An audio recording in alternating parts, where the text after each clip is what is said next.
Hello, hello. My name is Linda, also known as Tortajala around the internet, and I love creative journaling and all things stationery. And today I have a very, very long and chatty video for you. I think this one is perfect to put on in the background while you're doing something else, maybe errands around the house, or maybe you want to settle in for a nice and calm journaling session, or even just tidying up your space and going through your stationery supplies as you listen along. So definitely grab your favorite drink and cozy on up. I definitely would be honored if you journaled or played with your stationery while watching this video. But I will also not be offended if you just want to put this on at like double speed or in the background because it is going to be like just chatty conversations. I'm going to explain how and why this whole project started out and why I have like such a long stitched video.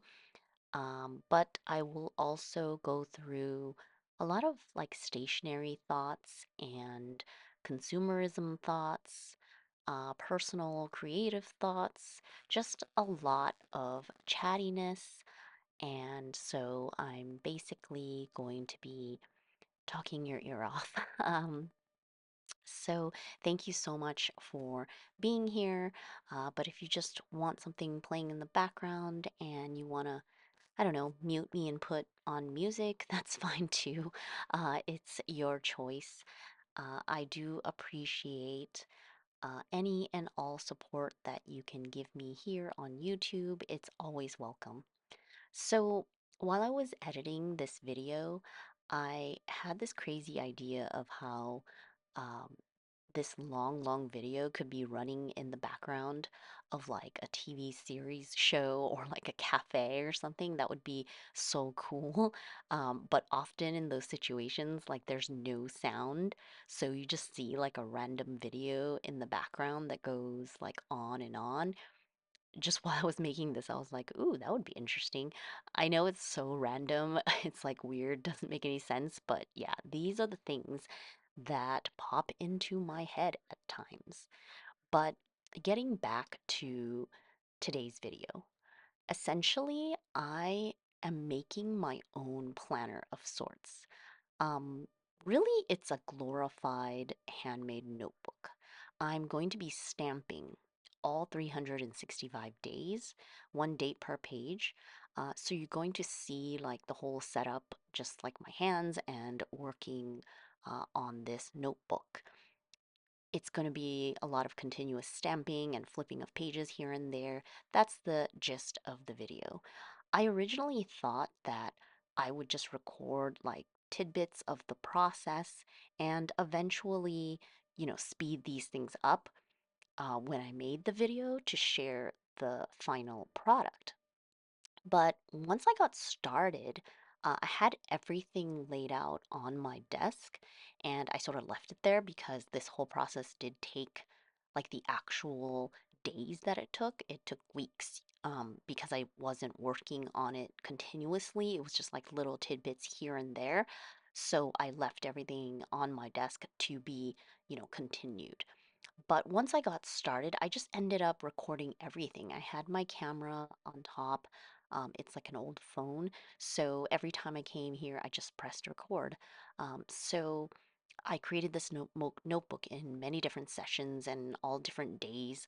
So you'll, see those changes.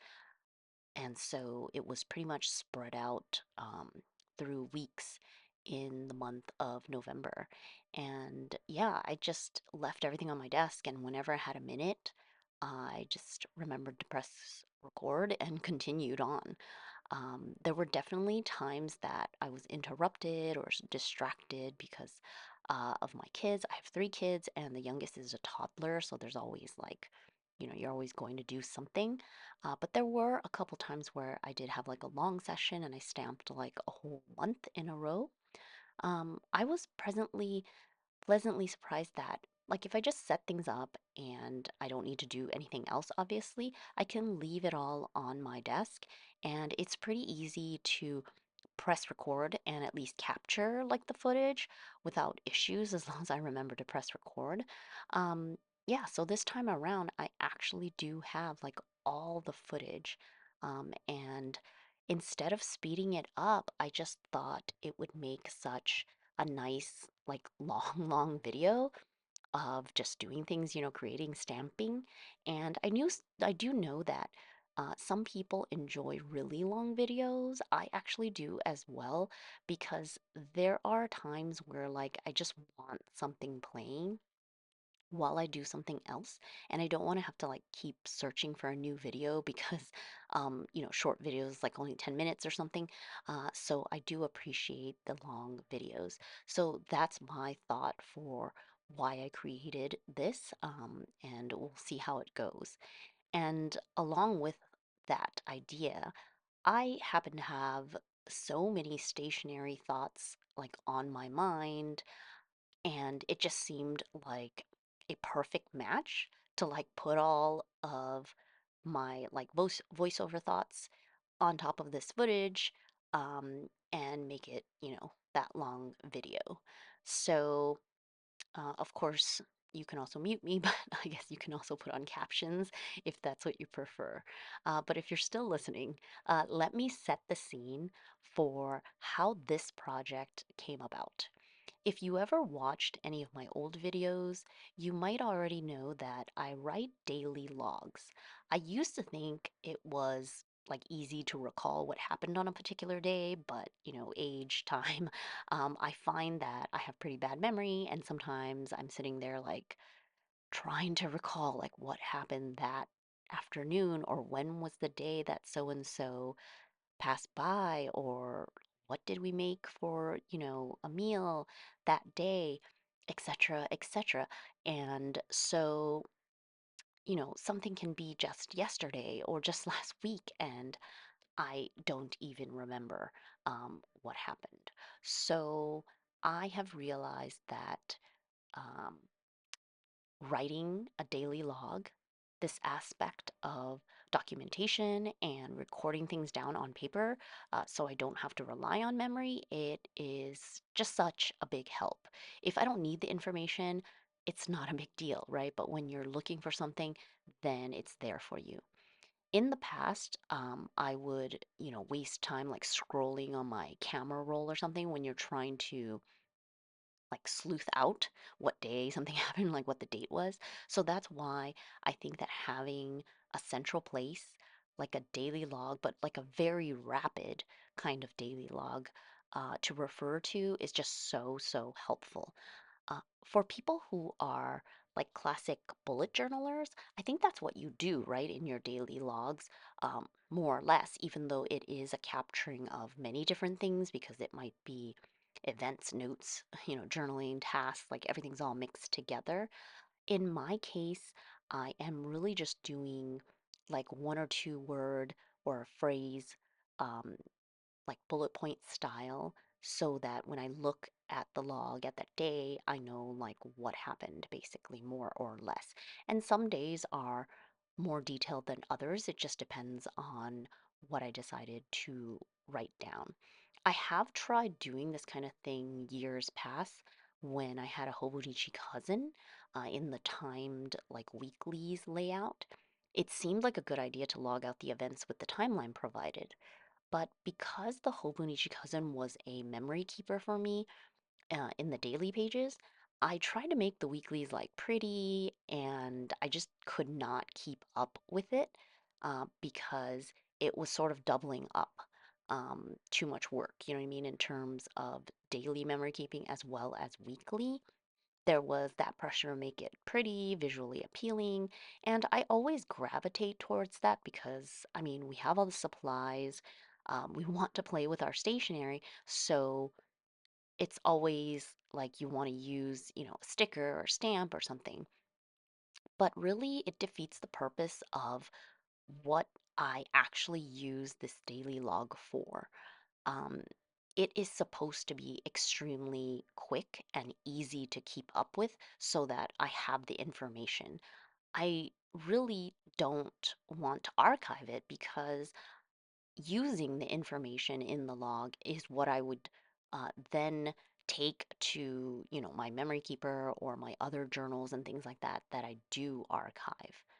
Um, so in my memory keeper, it didn't make sense to have like messy quick notes because those were more, relatively more planned out layouts. So that's why has to be separate. Like this daily log thing is just separate, dated, but daily logs that eventually would just get thrown away because once I've processed all the information for my other journals and memory keeping or whatever it is that I need in like the present time, then I won't need it anymore. It's not like I'm trying to think back now, like a year, what did I do on so and so day? Usually, like that doesn't come up. It's more so for the rest of my journaling and planning life and within like the couple of months, it doesn't go that far ahead. So I just want to be able to log everything down super fast, and that means that I will have horrible handwriting because the faster I write, the more messy it gets. Lots of scribbling. Sometimes it's just a word or a phrase. Sometimes I can't even stay within the lines if there are lines, because I'll just like, write something down on the side and it's like diagonal. You know what I mean? Like I can't even keep it, all neat in that way. And there's always this tendency to want to decorate. But again, I'm gonna eventually toss it, so it just seems like a big waste to decorate something that you're not gonna keep. And maybe that'll change, like, because I always say, like, it's the process, right? It's not the end product. If you have fun decorating or drawing or stamping or whatever, maybe it's okay to create all that stuff even if you're not going to keep it in the end. But at this point, I'm really just treating it as almost like a scribble notebook. Um, so I've tried um, having like a nice notebook, and I always just fall off and don't want to decorate it anymore. Um, it really is just for reference. And when I'm done with it, then I will toss it. So just a log of events to reference. And I think some people or many people do maybe something like this because you've got to take notes somewhere, right? Like when people say they backlog or they need to catch up. Where are they getting all the information? I'm assuming they don't just magically remember everything from like the entire month past. At least I cannot remember all of that. So I need that reference. So I suppose this notebook, it's not a planner, it's a daily log. And I do also stick ephemera in this book, like on the page, like on the day that the ephemera is connected to. Um, like just putting things in between the pages so that when I do get to my memory keeping for that day or my other like keepsake type of journaling, I have that ephemera already there connected to that day. And it's like, okay, where do I want to put it? Um, and everything is like fairly neat. It's like a big stack, but fairly neat. Better than just having a bunch of ephemera and throwing it in a drawer, basically. Um, I used to do that. I used to have ephemera like I would put it in a drawer or a pile, but like it would accumulate a bit too much and would just be like a mountain to go through, and then it becomes a huge chore. Even if you like journaling and ephemera, like it could get out of hand. In this way, I think that I am a bit more controlled, and I don't just like fold up an entire bag and like throw it in a drawer because there's space. If I really only want the logo, I would have only already like ripped out that piece and put it into this little pile. So it sort of keeps things um a little bit better. Um, and more, organized amongst these daily log pages. Um, so it is a daily log as well as my like general ephemera file, an overflow of whatever packaging, labels, or whatever that I find that I don't want to throw away. So that is how I'm handling that kind of thing in this little daily log notebook. And I have learned through time that I really like having a page a day. I mean, I know that you could just use a regular notebook and just date and, write some stuff and then date again. But I don't know, maybe it's a ceremonial kind of thing where it's a new day, you flip the page, you have a new, blank sheet that's dated, and I don't know, I'm trying to like set myself up for success and just make it as easy as possible to do the actual logging so that I have the information, I have the reference. That's why I want it to be predated, so I don't want even that to be a barrier, like if I have to stamp a date or remember to write it down. Um, just less like as less friction as possible, right? And so my daily logs, they are very messy. Gosh, when you go look at Instagram, like people have such perfect penmanship and their daily logs are their bullet journals. They have little drawings and doodles and everything's amazing. But of course, we all have to realize people are sharing their best things and probably not sharing their messy stuff. And really, it's just not me. I am like a chicken scratch kind of writer. Um, when I want to write neat and it doesn't even turn out that neat, but at least it's more legible, I do slow down like a lot because otherwise it would be a lot of chicken scratch. Um, when I do my memory keeping and other types of archive like journaling and stuff, I slow down, I take my time, and of course, also want to enjoy the process, right, of decorating and all that kind of stuff. Um, yeah, so this daily logbook is the complete opposite. As long as I can read it, obviously, so that I have the information that I need. Um, and once I process a page, I can actually toss it. And that's sort of like the system, if you can call it that. It works for me, and I've been doing that in 2024 using like a bound book. But I just want to continue the same thing in 2025. But I'm not using a bound book because um, I mean, I was tempted to just go order the same daily planner that I've talked about on the channel before. It's just like a day per page, some random cheap planner from Amazon. I'm sure you can get something from a big box shop, like for really inexpensive, like any kind of daily planner. There are probably a million notebooks out there that are dated that can do the job.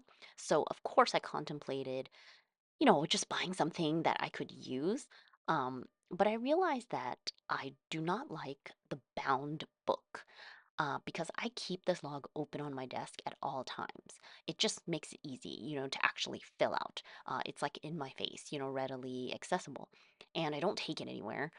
If I were to go on vacation or something, I would have my travel journals. Like it's just sitting on my desk waiting to be filled in like day by day. And I have it open with a pen in the middle. So, I mean, in a small, like A6 size, I guess it's not taking up that much space. But with a bound book, you do have to like open up. So you're only using one side of the page, but it's taking up like double, right, of the space. So I just decided not to go with a bound book because I like to keep it open and flat and the bound book also, like if you don't like break the spine, once you get to like when you're in the beginning of the book, and once you get to the end of the book, it might not stay open, so you gotta like clip one side or the other. Um, and so I realized that it would make so much more sense to use like a spiral bound that, could fold over itself. And I actually did go searching a little bit for like a spiral notebook because I'm sure many of those pre-printed planners do exist as spiral bound. Um, but I realized that when I add ephemera in between the pages with a spiral bound, I mean, it'll grow with the pages, but obviously there's a limit to how big the spiral is for whatever, notebook I buy. and then it would get like really chunky, and I might run into the same, problem of needing to use like clips or, smush everything down. Um, I don't know. I live in Europe, so we don't have like Walmart or something like that where there's a bunch of like cheap stationery and things. Um, there maybe are less options of that type. So in an attempt to like just not spend any more money unnecessarily, especially when it's like for something that's, you're gonna throw away kind of thing, I realized that I have so much like stationery supplies and things like I should just make my own thing that I can use exactly how I need it instead of buying, XYZ thing from the shop. And like this is just a side note about like budgeting, I guess, spending on stationery, but really everything. Like I realized the low cost stuff.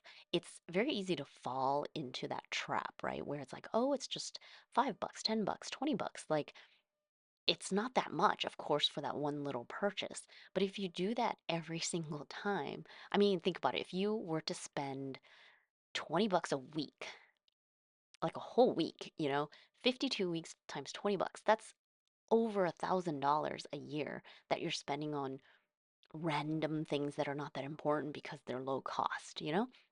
So then it doesn't seem like it's so little anymore. So I thought like, okay, I need to treat like every purchase with more scrutiny, whether it's like a small amount or a large amount. Um, and again, I have such a huge stash of supplies. Of course, I don't really need, you know, another planner. Um, for this purpose because it's really just a glorified notebook. So I looked at my stash and I was like, there's got to be something I can use and, make my own notebook instead of purchasing something new. So the light bulb went off and I realized that I no longer use my happy planners from back in the day, but I have all the supplies. I have a random assortment of discs and I have the punch to be able to punch pages and make my own notebook.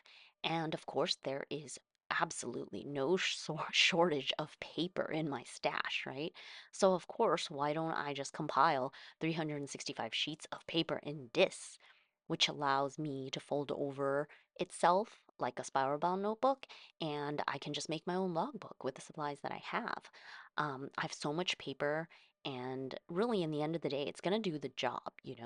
Um, and of course, it's all, low stakes. This is like a log notebook that is essentially going to be thrown in the recycling bin. So there should be like zero pressure. It doesn't need to be pretty, it doesn't need to be perfect. It just needs to work.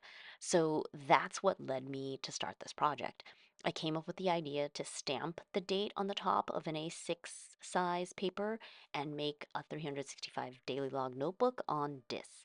And since I had all the supplies, I just had to, find everything and lay it out and start doing it. And the reason why I wanted to stamp was also I want to use my supplies. I have so many stamps and I obviously do not stamp a lot because I don't know, it's like an afterthought.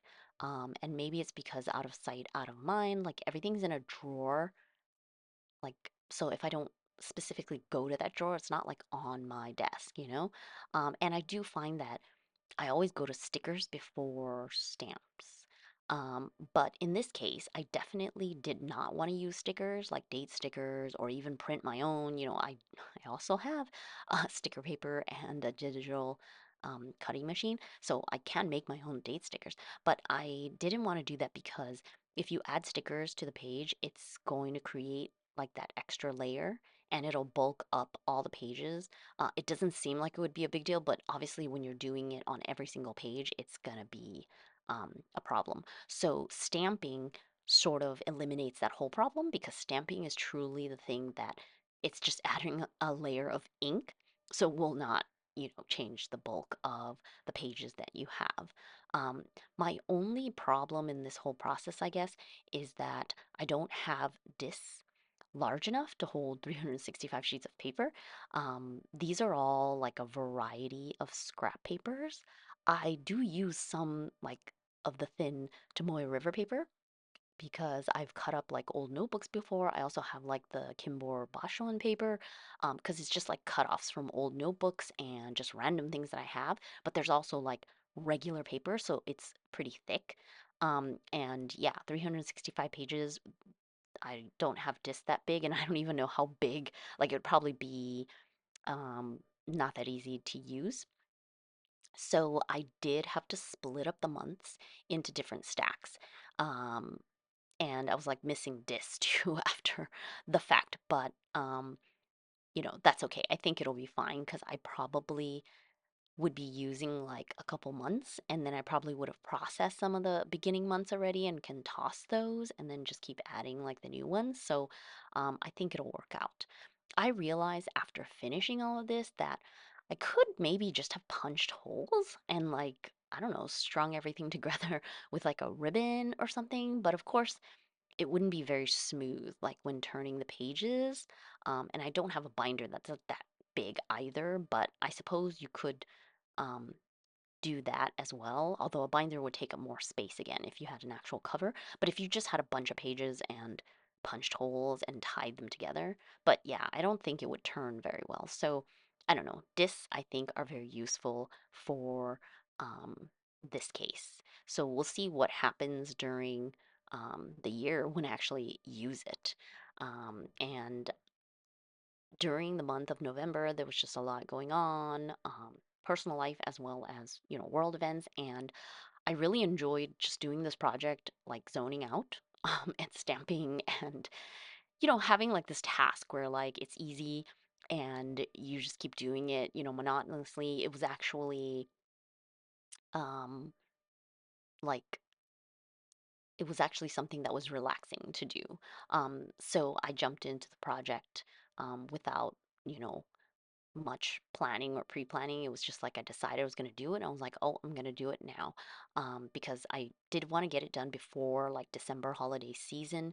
We have a big family, we have lots of kids, so things get crazy busy. And I would probably be doing more like holiday crafting and other things in December. And of course, November, stressful month and personal things and other projects. um, Doing this project and the whole process was very calming. I guess because it doesn't require a lot of decision making. Like once you know what you're gonna do, you just have to like do it, you know?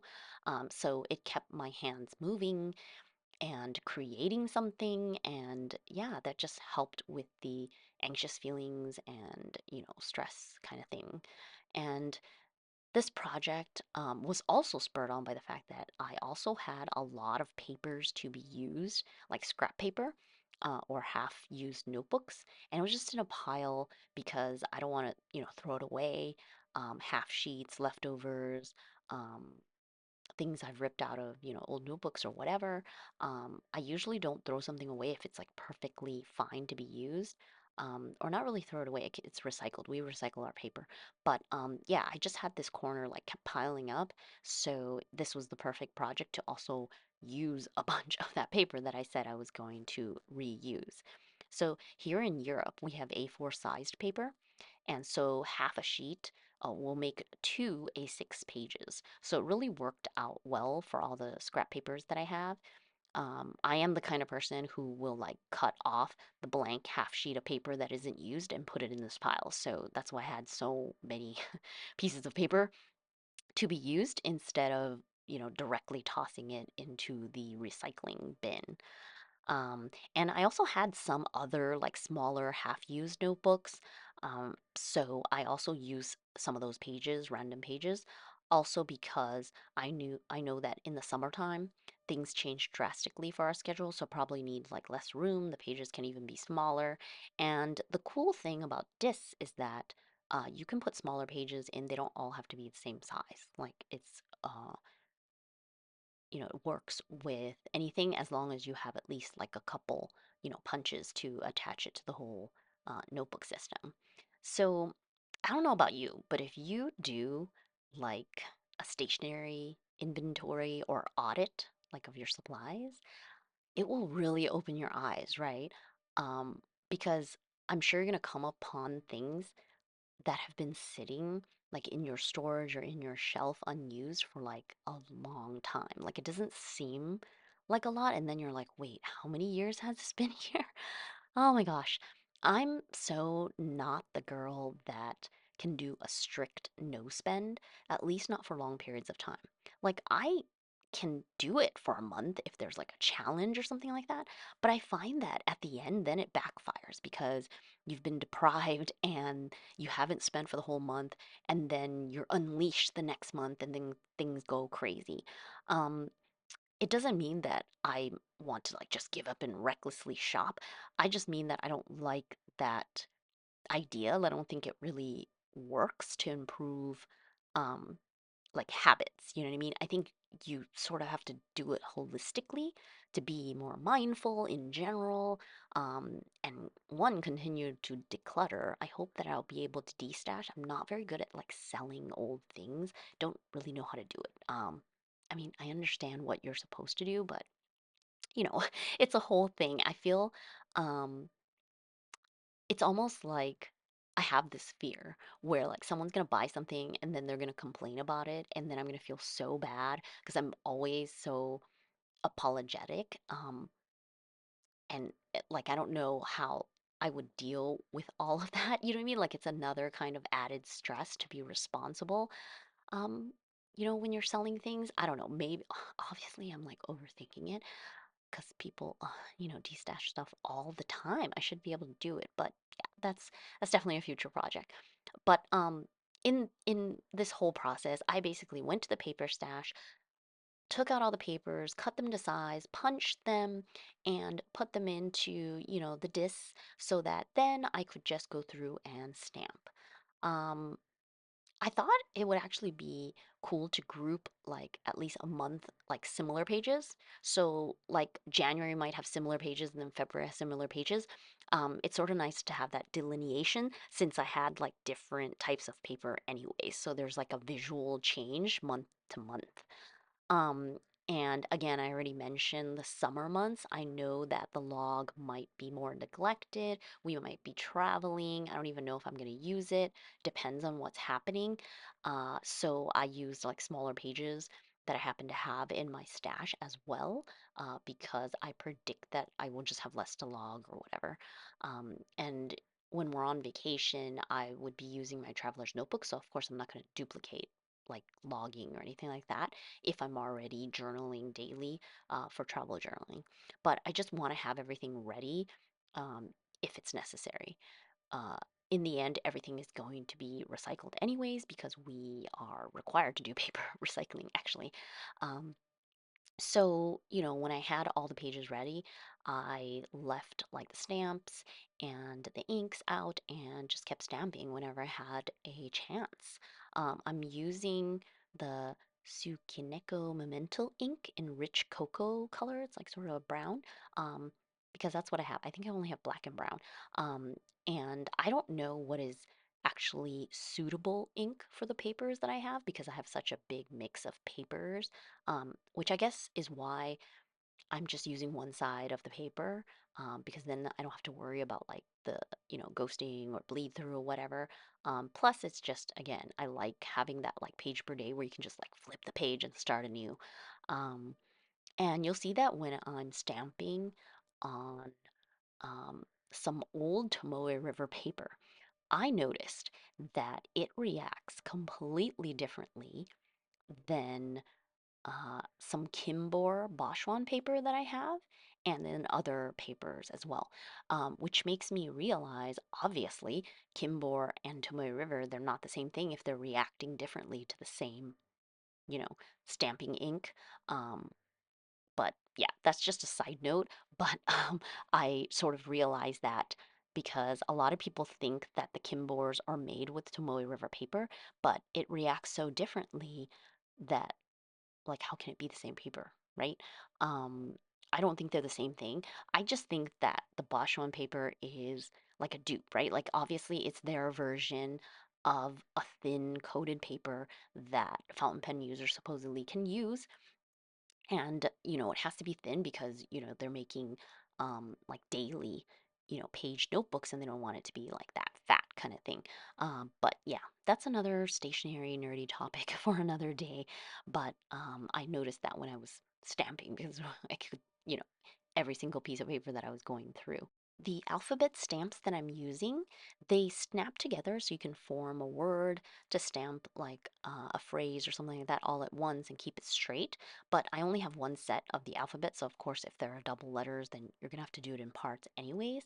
But I got them on AliExpress because I know that there are like famous, I can't remember who makes them, but famous like alphabet and number stamps that are really, really giant in the stationery world and they always sell out like immediately. I couldn't even find like the fancy woodblock ones and they're always sold out. So at the time, I just got these like cheapy ones from AliExpress and it's cheap like plastic, but it works. The numbers are from a completely different set and they don't really match in size if you notice, but I do like the fonts and everything, the way they looks and like the big sized letters. So I'm totally okay with it. I do like the whole sort of like messy stamp imprint kind of look. Um, and I actually do have a lot more stamps in my stash. I have a lot of like acrylic stamps from my scrapbooking and card making days, like years and years ago. But yeah, I just don't use them very much. I definitely need to do some kind of, I don't know, stamp cleanup and like stamp session to figure out like how can I use, my stamps more because I have them. Um, but yeah, the sort of messy imperfectness of stamping, it just sort of looks cool, right? I don't know. Do you guys like that? Or do you want it to be perfect stamping? So it's sort of like two different aspects into one. Like stamping in itself, you can tell that it is semi imperfect, but then people get like so pissed off when their stamp isn't perfect. So I don't know. I can't stamp neatly for the life of me, so I was not trying to be straight or perfect in any way. I was just like going for it. Um, and I want to note because these stamps are like the off brand, like cheap, stamps, it does show in the quality, more so in the numbers, like the rubber on the numbers. Sometimes they're not glued like perfectly straight on the block, or they're like a little off or crooked. So, like, obviously, when you stamp holding the wood, like, it's never going to be straight if it's glued. Wrong. Or sometimes the rubber has like imperfections, so you're gonna get little marks and stuff. Um, so yeah, generally I always get like ink just all over the place. Um, and I did realize after the first month or so of stamping that I was using way too much force. Like I don't need to press that hard. Maybe because I was stressed and angry and I was taking it out like on my stamps, like letting the process. Um, give me an opportunity to like stamp out stuff, but yeah, I didn't need to be so heavy handed. It was definitely a learning process to be like gentle but not so gentle that you don't get an impression. So you just want to be like somewhere in the middle, and I know many of you are going to think like this is a waste of time. You can see the length of this video. If you did it all in one session, it would still take quite a fairly large chunk of time, right? Even if I personally did it in lots of different parts. And I also have like wasted time where I kept checking the dates to make sure I wasn't making a mistake. But I feel like sometimes, like especially when I'm like stressed out or just like emotional anxiety and that kind of stuff, there's a lot weighing on me and there's not even anything I can do about it. So it's not like you need to do XYZ to help with the situation, but you feel the feelings. Like you can't help but feel the feelings, right?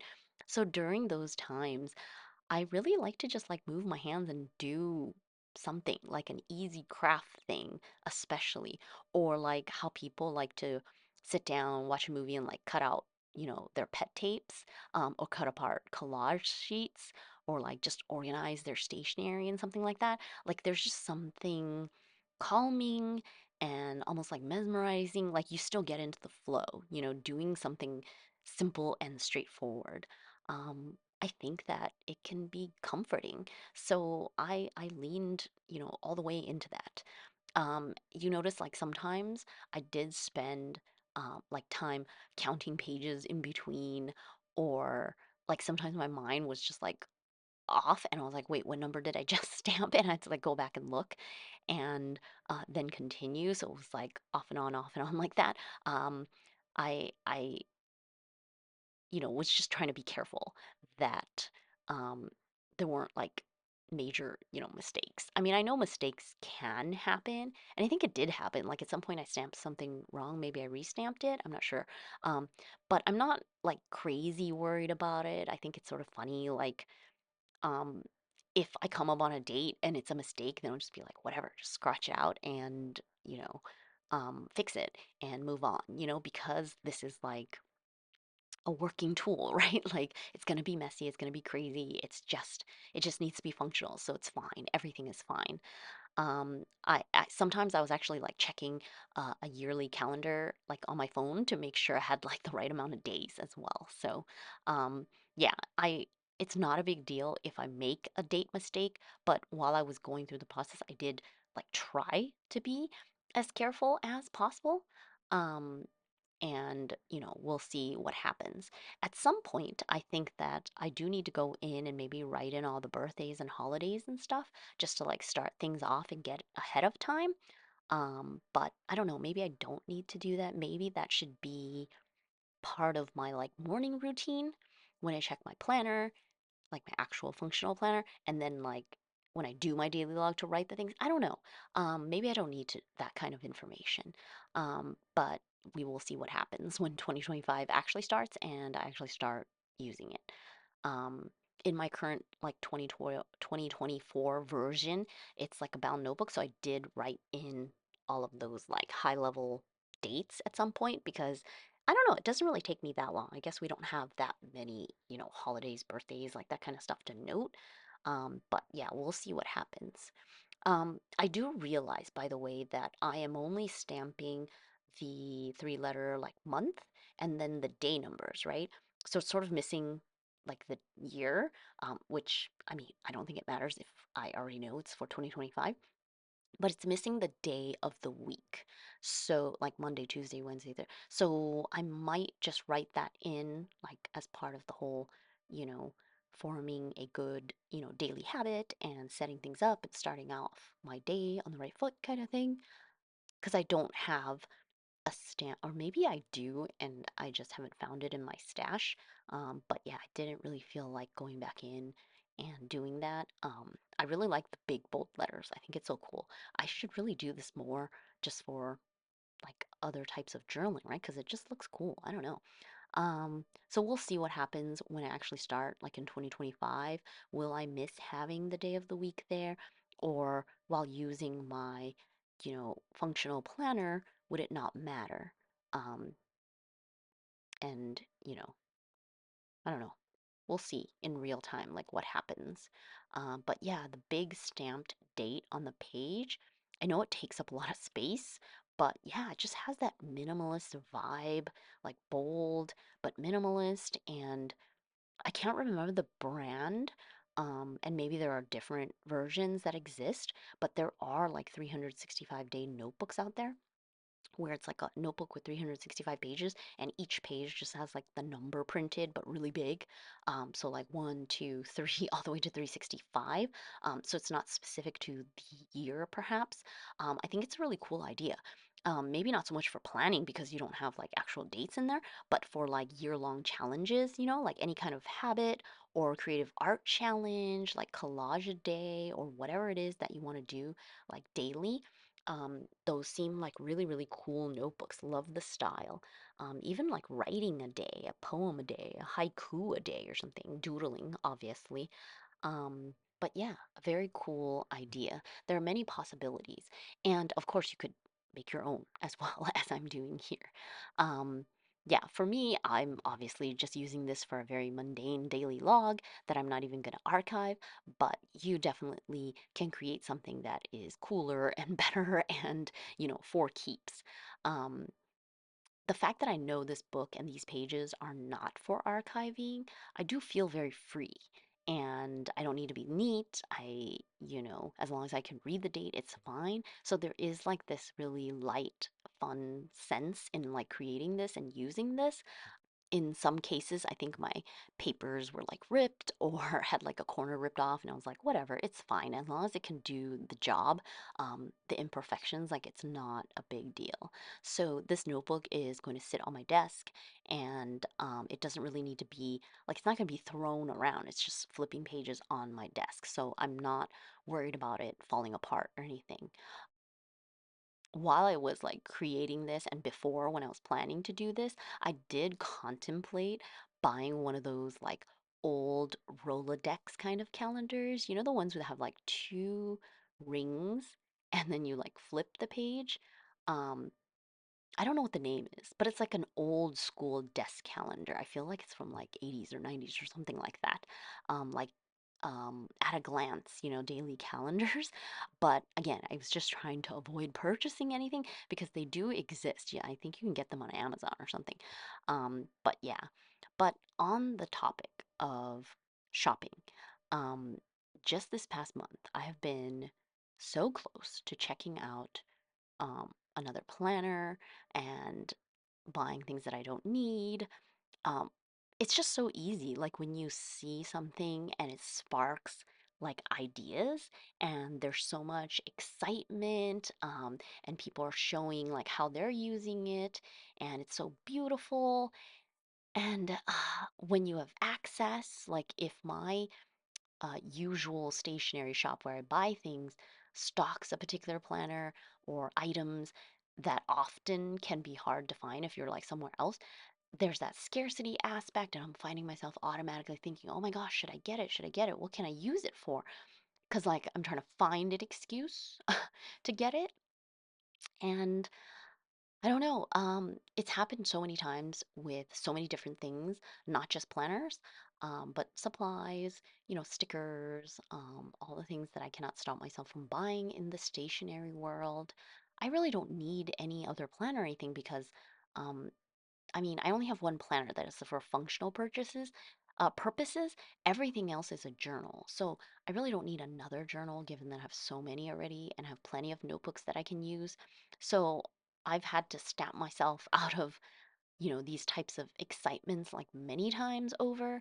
And of course, we just passed like Black Friday and all that kind of stuff. So it's been the ultimate test of my willpower to stop like random kind of shopping kind of things, like things that I haven't thought about and actually plan to, because of course during Black Friday season, it is a great time to get good like deals, right? Things are going to be discounted, go on sale. So if you know you need something or want something, it can be like a really good time to buy things. And I've definitely done my fair share of shopping. Um, a lot of my shopping in like November is obviously for gifts, for family and kids, friends, that kind of thing. But also, end of year is like when I feel like I do the most stationery shopping as well because you're gearing up for the new year and there's like lots of new, planners and supplies and merchandise and everything. And then there are the sales. So, like, you sort of want to take advantage because the idea is that if you can stock up and then you have all the things you need, you don't need to shop again. Of course, the problem is you're still going to shop, right? When the new year comes, or I don't know. I think part of the problem is that it's too easy to click and buy things on our phones these days.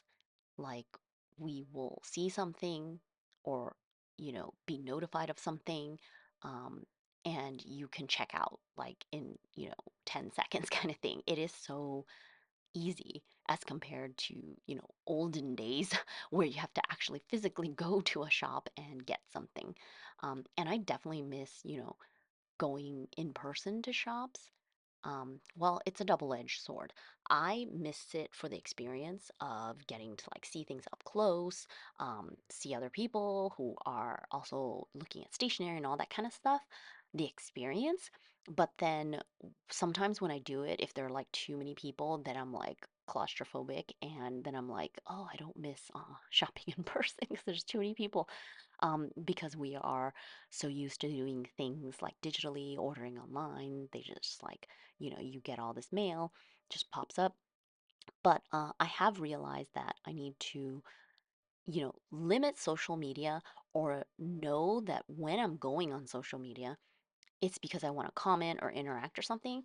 I need to take note if I'm suddenly just being influenced and going to browse like shops because of the social media posts. And I need to also unsubscribe to like newsletters if I'm not like really needing them, if that makes sense. Because, of course, if you get that marketing into your inbox, I mean, that's just another way for you to get, reeled in to shopping even when you didn't mean to. Um, and I guess the best like advice or method really is to stop like the impulse buying. And it definitely is hard, right? Because you see things, there's so much media to consume, like not just social media, but YouTube, watching videos, like all kinds of things. You just see so much stuff and you are influenced. And with your phone, it's just too easy to just purchase it already, right? But if you stop the impulse part, and I've definitely tried to do this, and it definitely helps um, because you just don't want to do it impulsively. Write it down, have that wish list or wants list, just delay the purchase because that will give you time to like really evaluate it. And not when you're caught up in the moment with like, all the feelings and excitement and hysteria or whatever. Um, Even if it's just the next day, you can be like, okay, do I still really want this? Do I love this as much as I think I love this? You're probably more level headed to make a decision. So it doesn't mean that you're not going to shop at all, but it's just a little bit more with intention. Um, and I don't know, I think it's a great thing that increasingly there are so many cool stationery products, new designers, new designs, new products, like just so much cool stuff. And stationery obviously is my hobby, so of course I love all of it and appreciate, new releases and new things. I wouldn't want it any other way. I think it's nice that there's always innovations and new stuff and cool designs, but I just have to learn to regulate like my own budget and spending. And more than anything, I've realized like it's not just budgeting like when people say I don't want to spend a lot. Like, even if you have the money to spend, but how much can you actually consume as one person? Like, how much can you actually use? Because I've realized um, through a lot of this exploration that I don't really like collecting things. I think that it creates more of a burden on me um, than like the people who actually like to collect, like they want the whole set, they want the whole thing there on their shelf. I don't actually like that. I like things, but I really want to use them and feel like they are getting my attention, you know what I mean? And of course, we only have so much time in our lives. We're only one person. Like how much is the limit of like what you can use? And again, it depends on your habits and what you want out of your stationery. Because like I said, if you're a collector, it's a completely different situation than where I don't like keep things in mint condition. I don't buy things just for the collection or just to have the whole set. There's nothing wrong with that, but just for me personally, I don't want items packaged untouched. Like I um, want to use them and know that it's doing something for me. Like there's a reason behind why I have it. Otherwise, having lots of products, especially when I don't even have time to like open my mail, which is crazy, um, or like to play with the products at least, it gives me like more anxiety and stress than joy, which is sad, right? So I have to remind myself of that since I've realized that aspect about myself. So when it comes to buying new things and shopping and all that kind of stuff, like really take the time to weigh it out. Like how much joy does it bring? Will it bring? Does it actually fit in for me, specifically at this point in time? So let me know what you think in the comments too, because I know we all have, just different values, different hobbies, like goals for our hobbies. So everyone gets their enjoyment in very different ways. So it's sort of interesting to think a little bit more deeply about that so that it's not just the excitement and like dopamine hit that you get when you just buy something or have something new. What is it that really does give you that ongoing joy and enjoyment, so that you can, continue doing those things and not get like the FOMO for things that aren't really going to make a difference in your life. So I love it so much more when my stuff is being used and it's active. So I'm just going to try to remind myself that like more and more. And, hopefully it helps me to make better buying decisions moving forward. Obviously, it is a constant, just work in progress, like trying to figure out what makes sense. But definitely doing a lot of decluttering and just more deep thinking about it. It was a wake up call for me because um, sometimes I do purchase things with like a future project in mind, but oftentimes it's not necessary to buy that thing at that specific time, if that makes sense. Like if there is a future project, when you get to that future project, then get the things, like you have to be sort of sure about, the possibility of really like immediately using it. And again, just avoiding impulse buying for sure and delaying everything so that I do have that time to think about it, and really evaluate it for myself. Obviously, people, shops, like they're really good at marketing, right? They're selling you the scarcity, buy it now or it'll sell out. And it's the kind of thing where sometimes it is sad if something sells out, but at the same time, like life goes on, you're able to deal with it, right? You go on to the next thing. There's always going to be new products. You know what I mean? I don't think there is a shortage.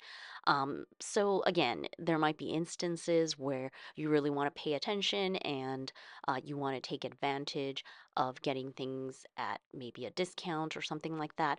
But I think just like 99% of the times, it's not urgent or it doesn't really matter if you do miss out on something because there will be something else that can take its place, like for you in your life, somehow, some way. So that's how I feel about it at the current. Let me know if you have comments, suggestions, anything like that in the comment section below. I definitely would love to know what others think and how you deal with consumption and your budgeting for stationery and hobbies and all that kind of thing. Because I think just regardless of whatever your like specific budget might be, there has to be like some kind of upper limit, right? Of a person's bandwidth and attention. Like, how much time do you actually have to enjoy the things that you have? Does that make sense? Um, and I was realizing like sometimes when you do a very big haul, it's hard to give all the different items like their time to be used and enjoyed. Um, rather, and I think this is part of the problem is the online shopping these days because like I live in a very small town in Italy. There aren't a lot of stationery shops just in general, and the problem is when you order something, then you're gonna like order a whole bunch at a time rather than getting like one thing. Where in the olden days, or at least when I was younger, you like I could definitely go to a shop and just buy like one thing, like one sticker sheet. So it changes like the dynamic of like my relationship with my stuff, if that makes sense. Like getting a whole bunch at the same time rather than like one thing. And if it was possible to just space things out, probably I would be able to give each new product like the attention it deserves, if that makes sense. Yeah, so lots of thoughts running in my mind when it comes to just consumption, budgeting money, buying stationary things like the good, the bad, the ugly.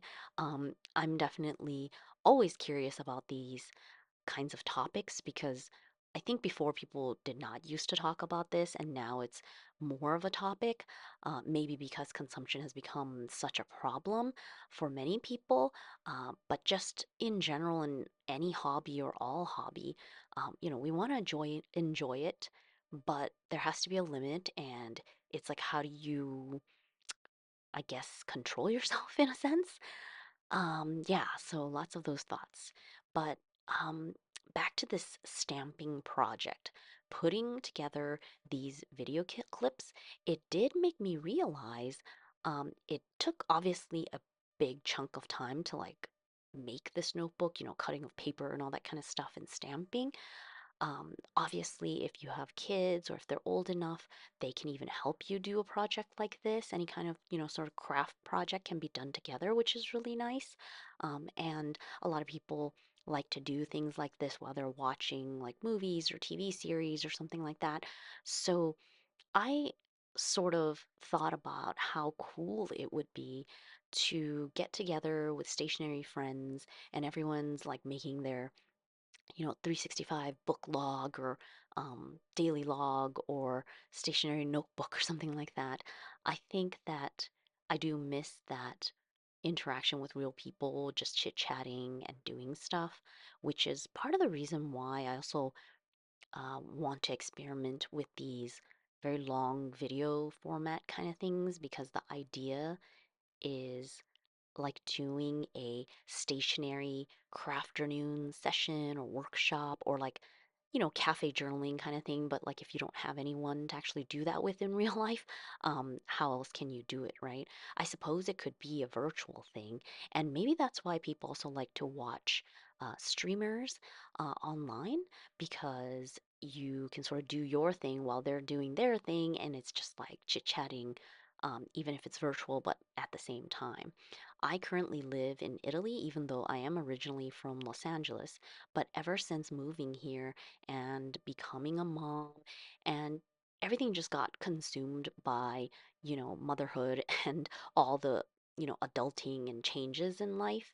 And here I don't have any like stationary journal friends locally. So I definitely miss that community aspect.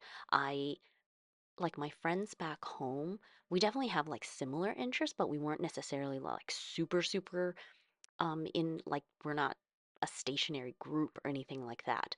But we did do like the crafternoon thing. It was just time to get together, chill out, eat, and hang out and like do some kind of craft, like artsy, craftsy kind of thing. And it was definitely really fun and just a nice way to meet up like on a regular basis.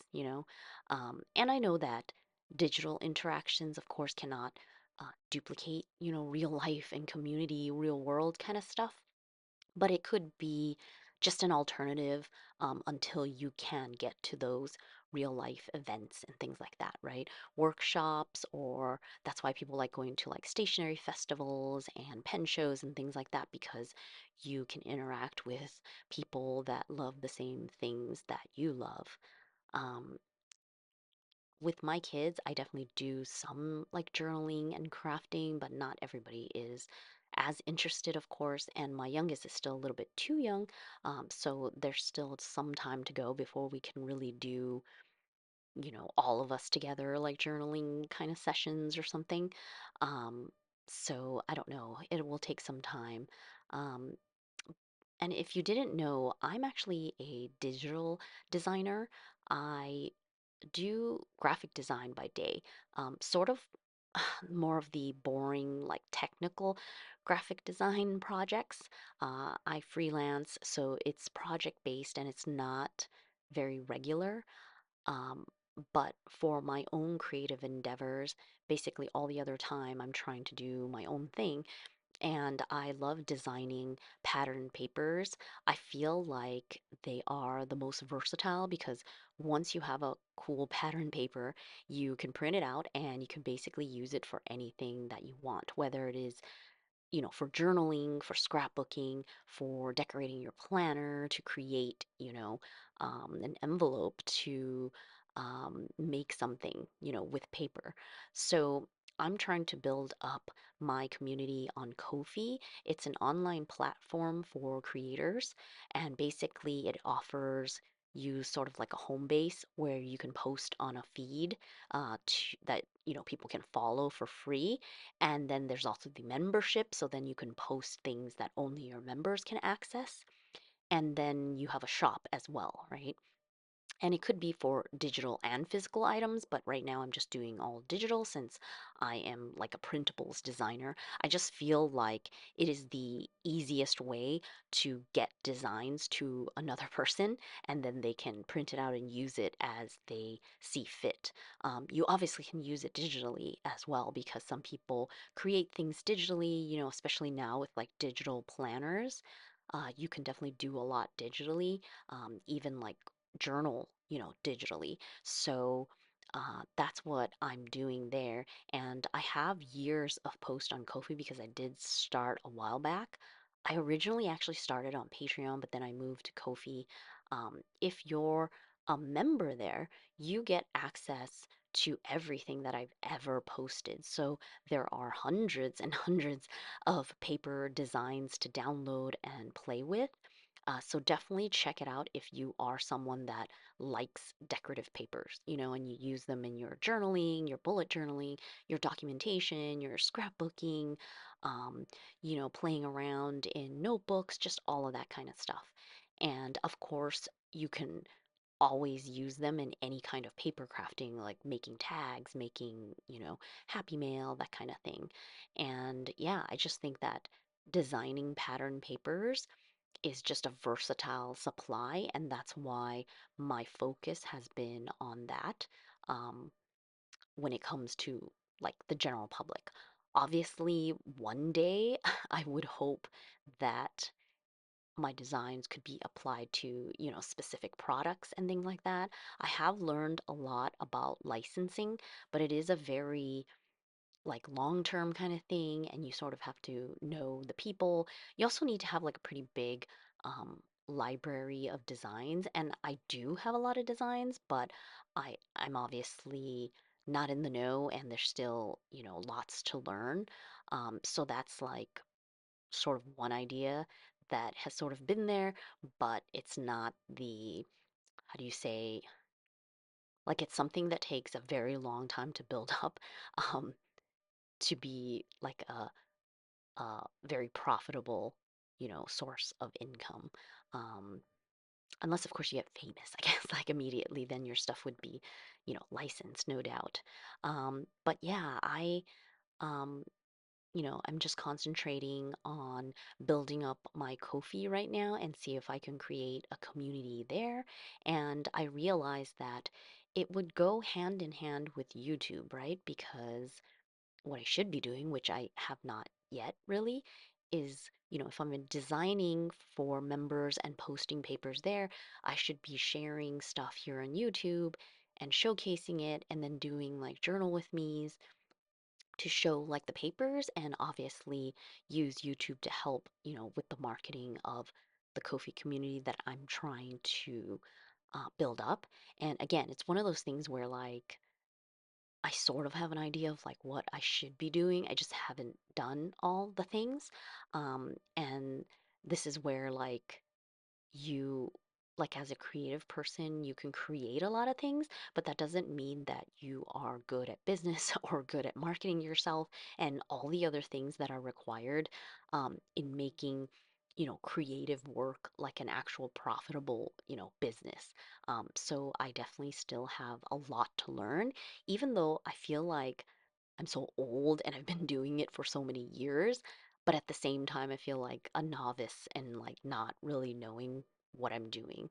Um, but yeah, I guess it's just moving into the end of the year and the new year just makes you think so much about, like reflecting on the past and where are, like, what am I trying to head towards and just trying to look at my work and figure out like what makes sense. I'm obviously not very good at marketing because getting the word out about yourself, I don't know why, but I mean, I guess there are some reasons, but it is always so hard to do, right? Um, I I'm just like sort of missing, I guess, certain components of being maybe more confident in my work and showing it to people without it feeling like I'm trying to force myself on people or being too like in your face kind of thing. I don't know. I think the issue goes back to my culture.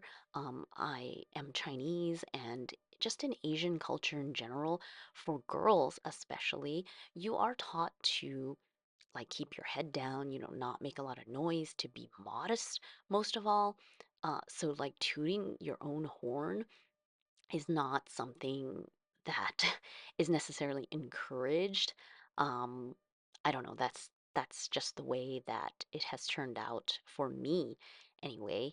And yeah, just something personal, and I'm sure it depends on your family, your environment, how you grew up, what you saw around you. But yeah, I definitely have a lot of personal blocks in that arena that I need to overcome to become better, at this creative business thing and the marketing side of things. And it's funny how a lot of the times, like with so many things in life, right? You can sort of know the things that you need to do, but you know, the the hard part is doing all the things, right? It's similar to like when people talk about eating healthy and things like that. I mean, I think we generally know what it means to eat healthy, okay? There's probably no surprise in that, but it doesn't mean that you can just snap your fingers and be like, okay, now I'm just going to do all the right things, you know? Even though you know what is good for you and what is not, it's not a mystery. I don't know. So all of this creative work, it does tie into my stationery hobby a lot as well because I love stationery, and of course it's this ultimate dream to like, wow, wouldn't it be cool if I had designs on actual stationery products? That would be, I mean, that is a huge like ultimate dream goal for me, even though I don't have like a specific product or thing in mind that I think I would want to design. Like, there's no project. It's just this idea, like it would be so cool, but I don't know exactly how it would actually work out. Not at this time, anyway. But of course, yeah, there's still so many steps to take before possibly getting to that, you know, destination goal.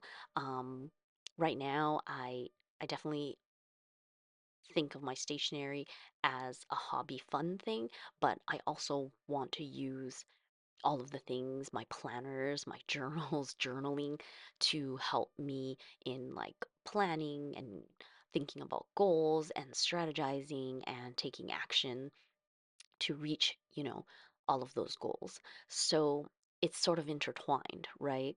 Um, I know a lot of people always say stationery is my hobby, but like truly, if it was a hobby only, then it would just be all about having fun. But we still set goals and um, like purpose, right, for different things in our stationery life. So there's that creative outlet part. There could also be like connecting with like-minded people, like community part. Um, yeah, I don't know. There's so many things, and I think they can all be interconnected and all related to this big, hobby of loving stationery and all stationary things. That's how I feel about it. For me, definitely, it's all intertwined. And I think it can be, multiple things can be true at the same time. And you can want like multiple things from your hobby, if that makes sense. Um, it's a huge intersection, I guess, of like wants, needs, and expected outcomes, things like that. Interesting topic, really, to think about for yourself, for all the things like you want in the stationary world, and like why do you want them and what purpose do they serve for you personally, whether it's like creative enjoyment, fun, or for a specific like use. And there's no judgment on that. It's really just like what is it for you, because once you know what you want out of something, it just makes it easier, I think, to like, okay, this is for this, so then no pressure, like it's only for fun, or this planner is supposed to help me get things done, so it's not about being necessarily pretty, it's about, functional use. So again, all depends on how you want to look at it. So I think it's actually a really good topic. Like we all have to clarify those things for ourselves because we all have, different needs and wants. So that's definitely a huge topic as well. So if you have been watching this actual video of me actually doing the things, you'll notice that it did take me, hours of total combined time to just like wrangle 365 sheets of paper into these different disc bound notebooks because they couldn't all fit together in one. I don't have big enough discs, and to stamp all the dates themselves page by page. So this daily log notebook project, you know, is complete now, and it definitely feels good to have like completed this thing and it's ready for 2025, and I don't need to think about that anymore for the entire like holiday season that we are sort of in already. Um, I also think the process of making this, because I was stamping, which I guess I haven't done in a very long time too, because I've been neglecting my stamps, but I think I stamped out like a bunch of stress as well, like the aggression from all the things that have been happening in November and such. It was like physical, like, let me just stamp this out. And I mentioned before, I in the beginning was like stamping so hard because I guess I was like using it to let out all this negative energy kind of thing. But then I learned, okay, I don't need to like stamp that hard. So just take it easy kind of thing. And so I did like lighten up. And sometimes it was like a little too light. So like you just have to find the right combination to be able to get like the perfect, stamp impression. But yeah, for the purposes of this book, it didn't really matter. I was just, going with the flow. One thing that I did have to do though and stop is that when I got to some like old Tomoe River paper, stamping, it did like bleed through to the next page. And that's why I had to use like a little piece of cardstock to just block it from making marks on the next page. I mean, it wouldn't have been a huge deal, but just to like, it wasn't that difficult to just put a piece of cardstock under so it wouldn't mark up the next page. But the ink did dry pretty quickly, so I don't think it would have been like a huge problem.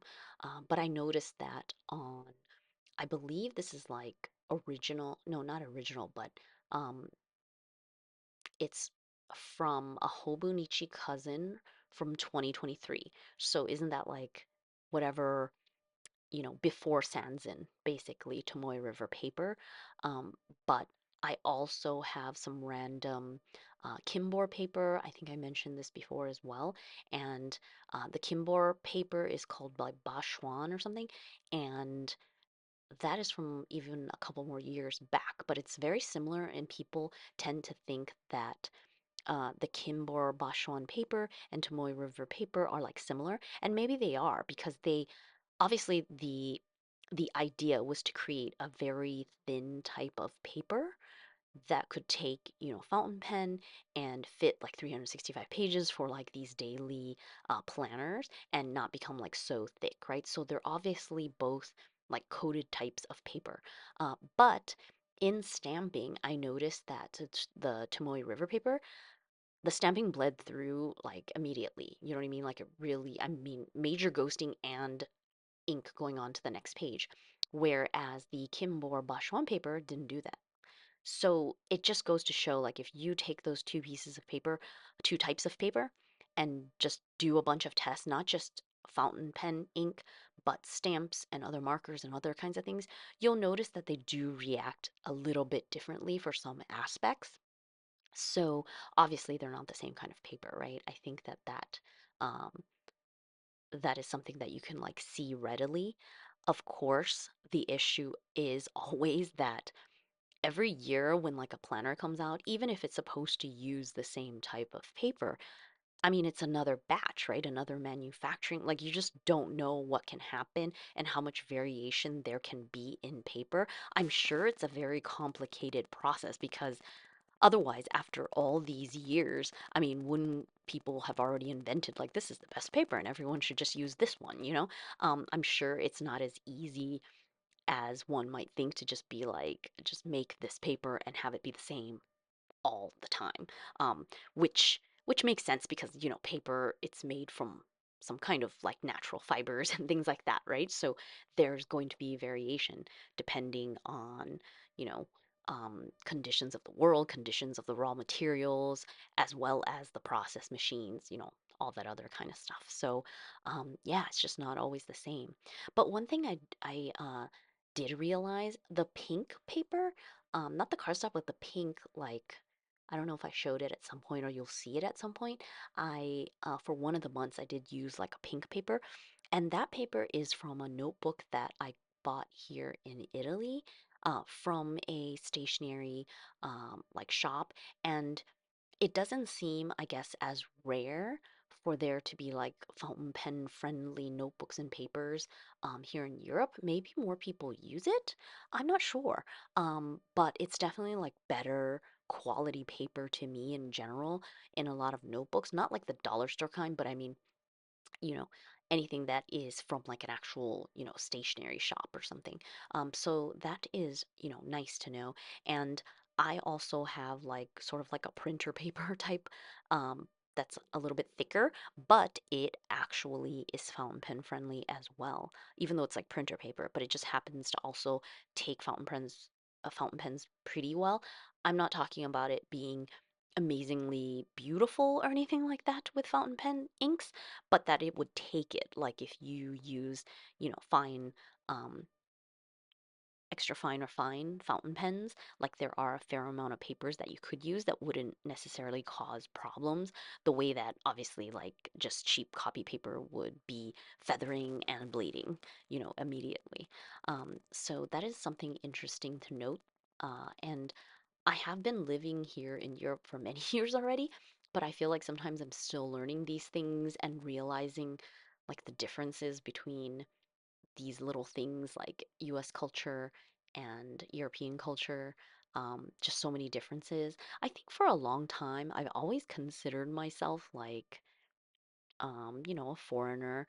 I mean, I still am a foreigner, but like at some point, I'm going to be living here more years than I lived in the US, you know what I mean? I mean, at some point. Yeah, at some point. But I mean also, adult years, you know what I mean? Where you're like doing a lot of things, going out, interacting more, like all that kind of stuff. So it's sort of like, there's so many differences. That's probably an interesting, thing that would be cool to journal about as well, and document, but I've never really specifically like taken out this particular topic and be like, let's do journaling specifically about this, and it seems like it would be something very cool. Um, I think it's interesting that when it comes to memory keeping and, journal keeping, like all of that kind of stuff, documentation basically about your life, because I come from the scrapbooking world, uh, I think a lot of people generically, they just think that if you were to do memory keeping, you would just do it chronologically, right? Because, I mean, life, the dates, like it just makes sense. Like that's how you would chronicle your life, right? In some kind of, or it's daily or weekly or monthly or whatever. But I, after learning and following, Stacy Julian, which is a pretty famous like um, lady in the scrapbooking world, the traditional scrapbooking world, like she has this idea of how you don't have to document life in a chronological order. Um, and I think it's because people who do have this memory keeping like hobby, it's like you're constantly chasing time, right? Because if life is going on, so if you're trying to documenting it, you're always like chasing, you know what I mean? Like, okay, what happened yesterday, and you gotta like document it. So it's always like chronological and always going, and has like this different kind of pressure and feeling like to it, whereas she sort of turned it all upside down and just presented like a different way of looking at memory keeping, which is basically like theme based and, um in like everything else instead of just chronological, if that makes sense. Like it could be semi chronological in the sense that if you wanted to do something was like, oh, this is my Christmas album, like just themed, right? But she would go much more like deeper in terms of specific themes. Like I was mentioning, like if you had this topic of the differences of growing up in one place and living your adult life in another place, and weave in those themes, or you know like I guess I'm not very good at explaining, but if you just take a particular theme, but not necessarily like a holiday or something like that, or a birthday, I know those are like the easiest things to draw out, but just any other kind of aspect in life. Um, Even if you wanted to take something like abstract to be like love or something, and then you're documenting obviously real life examples, um, from your life about love, but it could be like, love and friendships, romantic love, like other kinds of, what I mean, love expressed, or, something like that. And it means that when you create something around this topic, you could be pulling pictures and experiences and things like that from throughout your entire life. And it doesn't necessarily have to be in like chronological order. It's really like the theme or the idea that connects it. And so you're pulling it all together to document in that aspect. And it definitely made me think a lot about, even now, thinking about how there's such a big difference for me when it comes to documenting life like along the way chronologically or closer to the date that it's happening, sort of like my 3 year Midori diary and personal journaling and things like that. When you're sort of doing it regularly in real time, I tend to be more maybe just recounting like the facts, right? Like what happened in the day, and maybe sometimes, initial feelings and things like that, right? But if you were to think back on experiences when there a lot more time has passed, like your journaling regarding those topics are very, very different, right? And this is again another one of those projects that I actually do want to do, just going back, even though I have scrapbooks and, memory keeping for, over 10 years, more than 10 years, because before my son was born, I did scrapbooking just for me and my husband and just me. So many years. But if you were like right now, um, let's take a pivotal year like 2020. If you were to go back and look at 2020 and then say January highlights, February highlights, March highlights, right? Like things happening in the world. If you were to go back now and sort of scrapbook or journal or memory keep for those months, let's say, I think it's approachable to do like highlights for every month in a year. That's like 12 entries, and that could be very doable in a sense. Unless, I mean, I guess you could also just do pick a couple things and be like, this is the year 2020, and make it easier on yourself. Doesn't have to be 12, entries. But I just think it's so interesting. Like, what a project, to sort of go back and be like, hey, what what I think about this year in my life, and then like go on to the next year and the next year. I feel like looking back can help you learn a lot about yourself. So, a lot about self reflection and obviously also self development. Um, and I don't know, I guess because sometimes I feel like time is just moving on too fast. So, like, that's why I look back, and that's why I like memory keeping, because you just want to relive some of those moments and then like consider it on a whole and be like, okay, what has happened? You know what I mean? Like all of those things. And just think around that topic.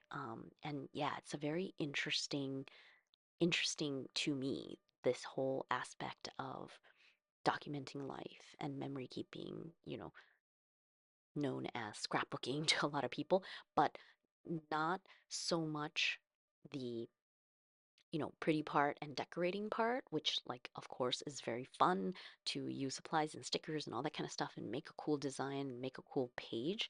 But really, the whole experience of thinking back, considering, your life in that time period, and reflecting on it and then creating something in the end to be like, okay, after all this reflection, like this is how I feel, or this is what I've learned, um, and how would I move on from that kind of thing. I don't know. I just think it's cool. I don't know if I'm making a lot of sense, um, but those are lots of thoughts that have been on my mind as well lately, especially because again, I always have these like project ideas floating around, and I mean, many of them obviously are not, they're just ideas, so they haven't been started. But sometimes I will buy something and be like, that's for that project, hoping, I guess, that it would spur me on. I don't know. That's probably not a good habit, so don't do that. But yeah, lots of those thoughts. At this point in the video, I'm wondering if anyone is even listening. I realize this is a really, really long video, so this could be like a completely failed experiment for me. I think that I can check analytics so I can see where people actually watch up to and where people like drop off in videos. So it will be definitely interesting to see what happens. I do realize I could be talking to myself right now, or maybe just a crazy AI machine or something that is scanning data for learning, which is honestly a little bit creepy. But I'm going to keep going because I told myself I want to do this experiment with a very, very long video just to see what would happen. I also realized this could be like a disastrous thing for my YouTube channel. I mean, I'm not an expert, I'm not a, you know, I don't know all the things about content making and stuff, but I suspect that when something bad, like if you have a video that tanks or bombs, like it doesn't do very well and it's not watched very well, it's probably like hurtful to your channel, right? Like the whole algorithm and all that kind of stuff. Again, not an expert. I don't know all the things, but I'm going to try anyways. This is an experiment to see what happens, basically. I am finally learning to just like let go more and like let myself do the things and stop the over analyzation, like just too much thinking and getting stuck in the ideation and thinking about what would happen or could happen. That thinking phase can be too much at some point where then I don't even end up doing the thing in the end. Like it's pretty easy to talk myself out of what originally might have seemed like a good idea. If I keep thinking on a thing, a topic, I could, eventually go into some doom spiral situation where it's easy to be like, oh my God, this is actually a horrible idea. It could blow up in my face. It'll be a waste of time. It'll do no good. Like, why even try or start? But I realize, like, oftentimes, all that energy in thinking these things and mulling over something, that is like the wasteful time because I could have just gone ahead and done the thing, and see what happens. It's not like it's a dangerous thing that I'm jumping into. Um, Only when you try can you really know anything factually because you'll have actual data, like doing a scientific experiment. You try something, right? You're testing your hypothesis to see what happens in the results, and then you can use that information, all those data gathered that you have at hand now to inform your future steps. Otherwise, it's just all like hypothetical and like swimming in your thoughts and like preconceived notions or beliefs swirling around rather than like actual facts or, data, right? So, yeah, this is a big experiment here on my YouTube channel, just going a bit crazy with a crazy long video that is almost 3 hours. Obviously, I could have done like a live or something like that, but I don't have a lot of continuous time to be able to do that. So, a recorded video of many like of snippets is like the option for me. And wow, I was just realizing this video is going to be so long, and my computer was definitely churning madly. and working hard with all of these like video clips, like trying to put everything together.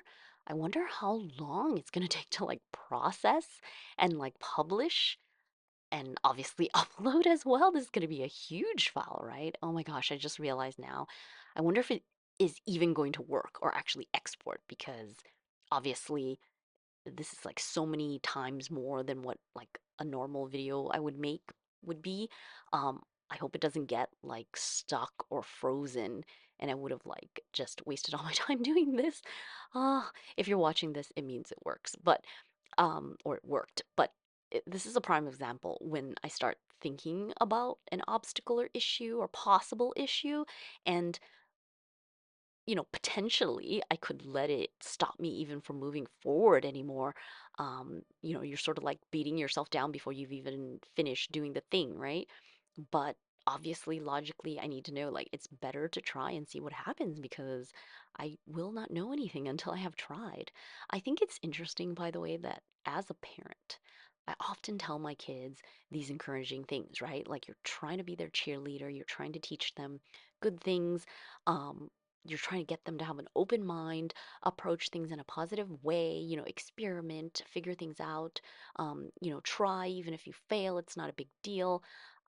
Yet for myself, I will fall into those same traps and modes of thinking that I'm trying to like tell my kids to not fall for. Like, what is that? Like they say that knowing is half the battle, but why is it that knowing is actually preventing my mind from like doing the right quote unquote right things? Why am I still straying all the time and thinking negatively? I don't know, it's just a weird phenomenon in my mind. Like you know the things, yet you can't get yourself to do or feel uh what you might logically know, if that makes sense.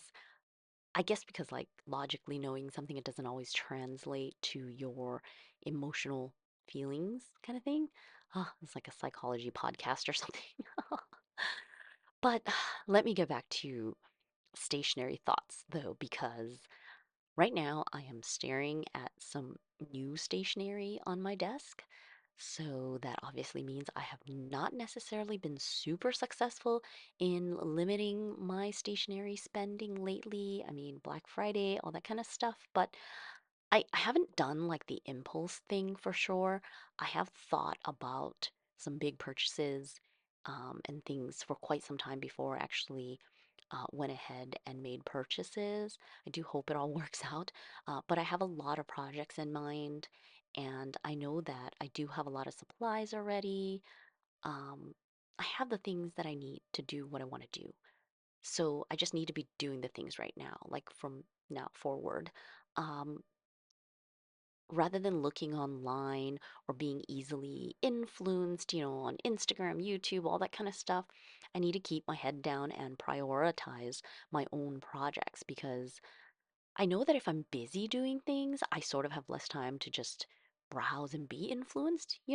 Um, like I don't know. I feel like my concentration um, these holidays because even though it's a busy time with lots of events and family things going on, my kids will be on vacation for the Christmas holidays. So I know there will be downtimes as well. So I should have time to do lots of crafty things, to work on projects when everyone else is just chilling and like playing games or watching movies, doing their thing, their hobbies. So I really want to, for sure, get ready for 2025 and have things set up so that I'm ready for the new year, not feeling behind. I definitely want to set up all my traveler's notebooks and journals, uh, and obviously continue doing the things that I'm already doing that are going to continue on to the next year. I also want to clear out and organize my supplies and feel more on top of things. In the new year, I think I will have surveyed most of my stationery stuff, all the drawers and shelves and things like that. I have been already putting aside in a specific drawer in preparation for a huge de-stash in the new year. There are just so many things that I am sort of hoarding and things that I don't use anymore and I don't really like care that much about. And I really, really want to just clear things out, like have more space. It's not about like using funds or getting money to buy new things necessarily. I really just want more breathing space in my environment. I feel like things are a bit overflowing right now, so it's just not a great feeling. A lot of it is like stationary things and like stuff, personal stuff, books and things like that, but also like clothes. So it's like multiple fronts that I need to work on, not just stationary, but it's something that I do want to work on so much because, they say like a cluttered space or not having like empty shelving space or breathing room, like negative space, in your environment, it can just make things be very stifling. And I feel like even though I don't do this, but I understand the concept. The people who say whenever they like buy something, like if they're bringing something into their house, something else has to go out, right? Because you want to keep some kind of balance. And I obviously don't abide by that because I think most people don't, right? Because we buy so much stuff, and are you necessarily exactly getting rid of the same things that you just bought? You know what I mean? To keep the balance in your household. Um, I don't necessarily think you have to be so strict about it, but I understand the concept. And that's why I feel like if you know you're going to be accumulating things or getting some new things throughout the year, like shouldn't you have blank space in your shelves, like literally in your shelves, your drawers, like empty spaces, um, or however you want to define it, because otherwise there wouldn't be room, right? You're just stacking things on top of things, if that makes sense. Both literally and figuratively is what I actually mean. But yeah, so de-stash in the new year, but the selling of things, honestly, the reason why I've never done it before, and the reason why I haven't is because the selling of things, I don't know, it gives me anxiety. Um, I guess I feel like it's a big responsibility to sell things. Like, what if the person doesn't like it? What if they thought, because these are used items, like, what if I didn't explain, everything properly, or my pictures weren't good enough and the person misunderstood? I don't know, just the whole process can be time consuming. And again, I don't know why it's so anxiety inducing for me. Um, just, it's not just doing the things and keeping up with, you know, all the things that you're trying to sell and things like that, listings, sending out things, which again, I don't like, post office and any of that kind of stuff. But it, I don't know, it's just so anxiety inducing for me. Um, and I'm not a good like packager, mailing kind of like I'm always worried, that I'm doing it wrong or something, or some horrible thing's going to happen and everything will just get crushed and destroyed.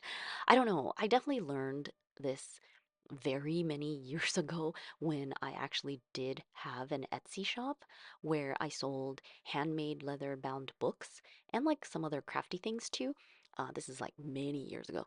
And it seemed like it would be so fun. Everybody was into the whole handmade thing, like having your own little creative shop. It seems like it would be so cool to package up little, just cute packages, sending things out. But honestly, in practicality, like for me personally, it is a pain. I do not like packing things. I don't like going to the post office.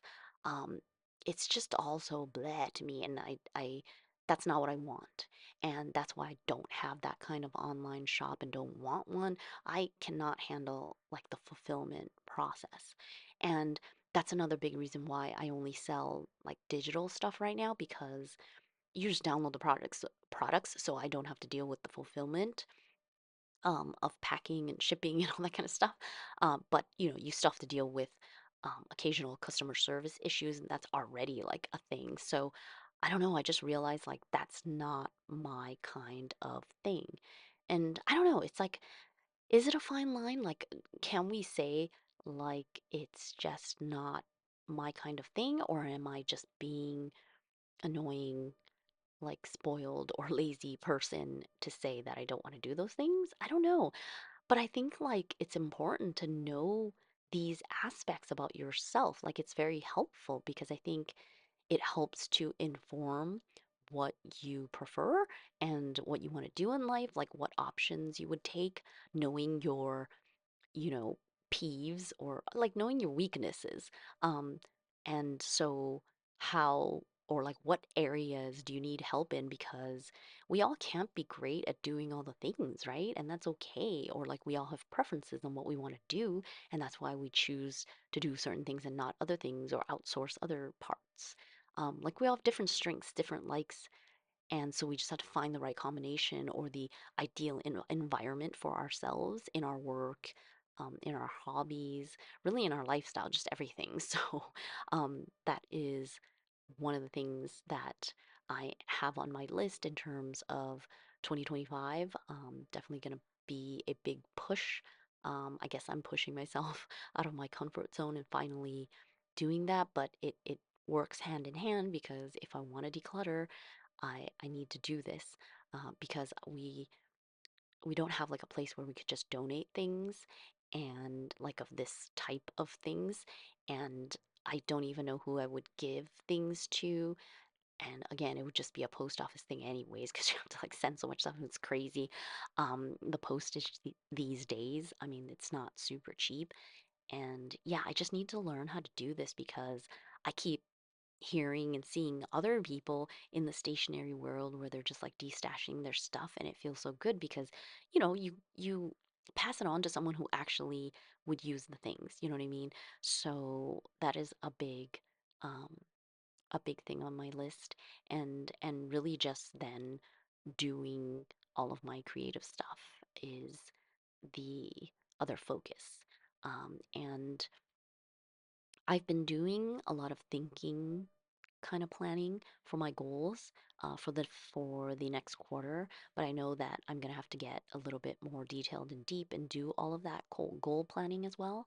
And I do all of my goal planning following the HB90 system by Sarah Cannon, and I do that all in my Filofax Fuchsia like personal planner because I just put in like after working through things and journaling, thinking, all that kind of stuff, I will have like three major goals and write down all the things I have to do to like reach that goal, and then that will in turn decide what like all my tasks would be.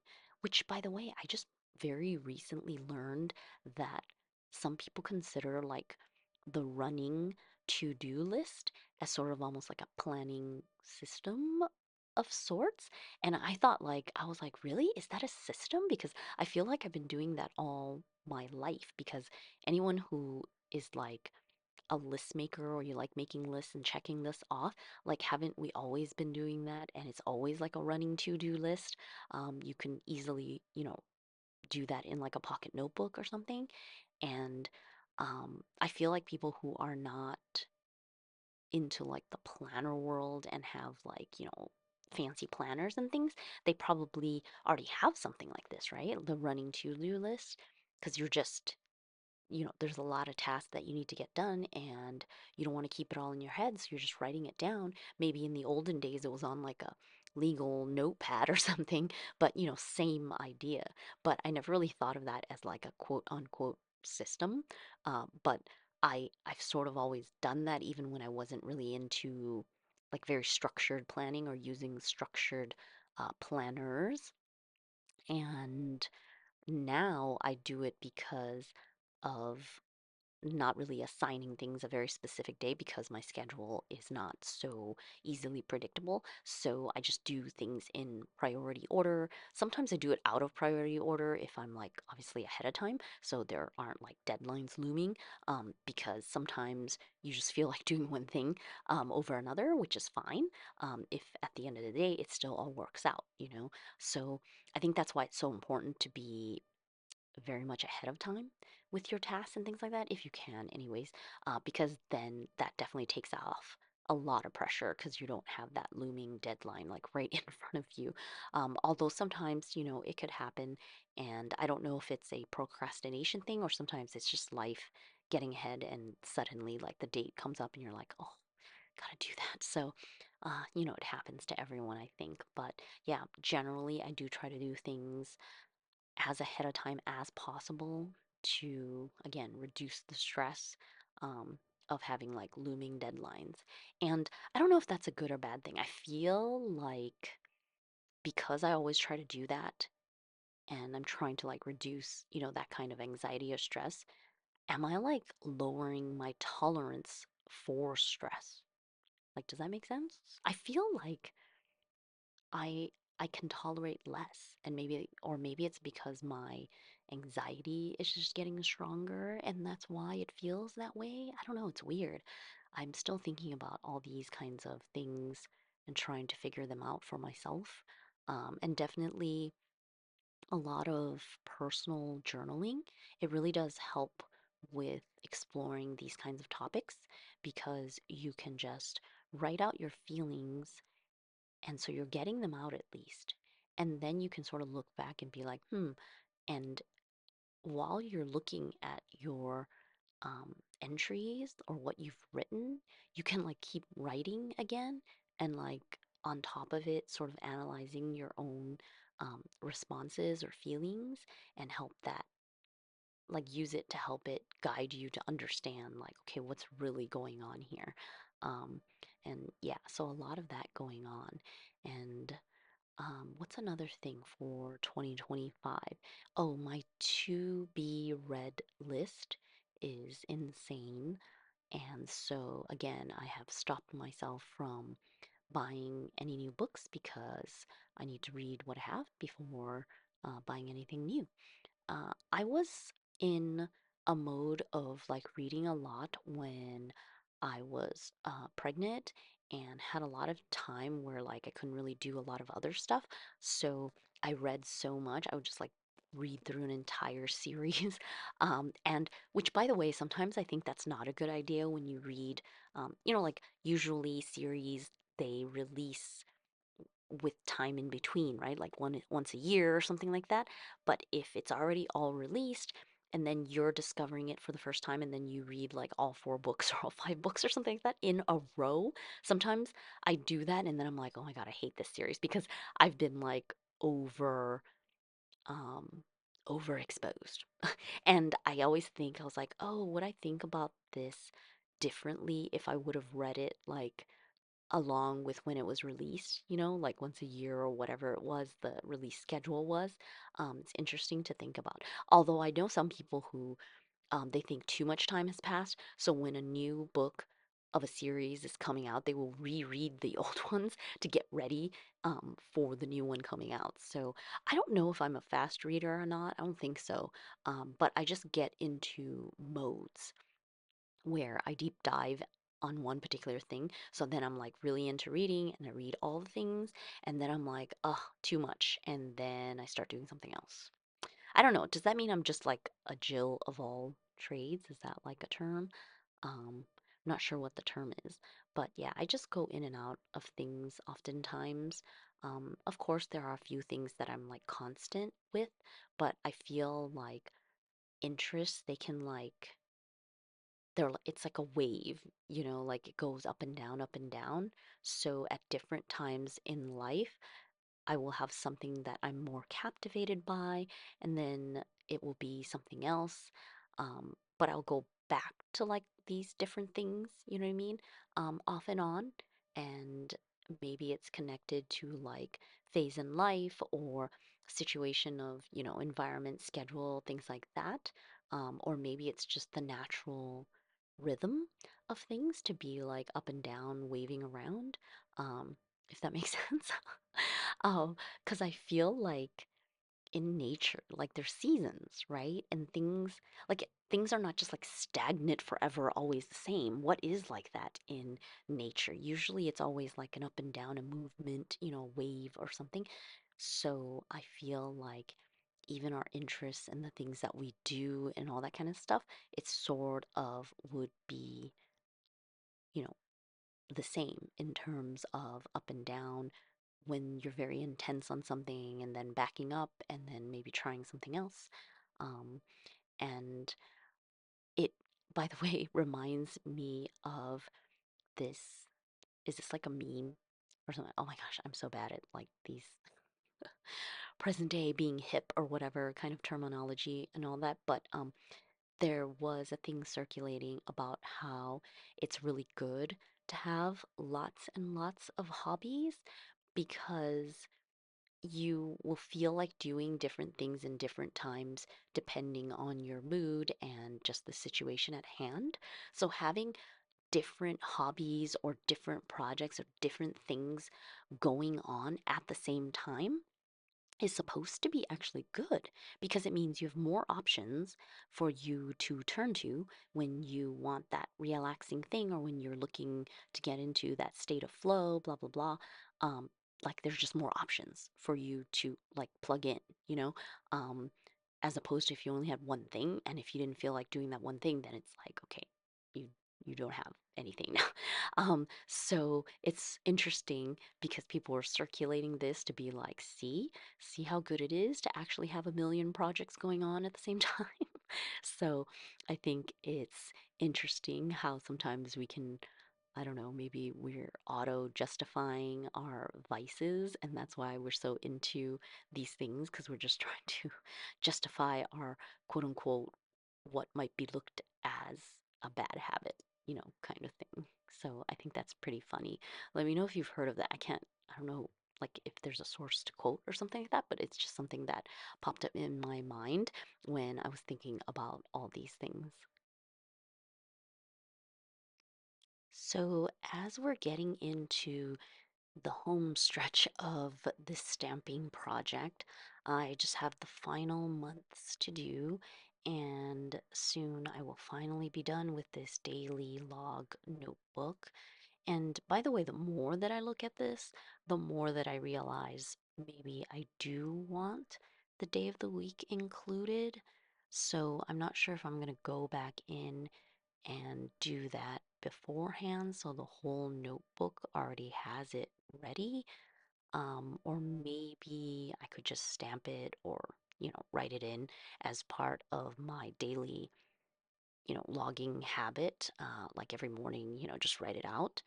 I don't know. I sort of find myself a bit frozen now with the notebook completed as is. Not sure if I should do this or go on to something else because I do have other projects that I want to prepare and set up for 2025, like the new year. So it's like weighing my options if I just want to, spend more time on this notebook again or just move on because I want to get those other things set up.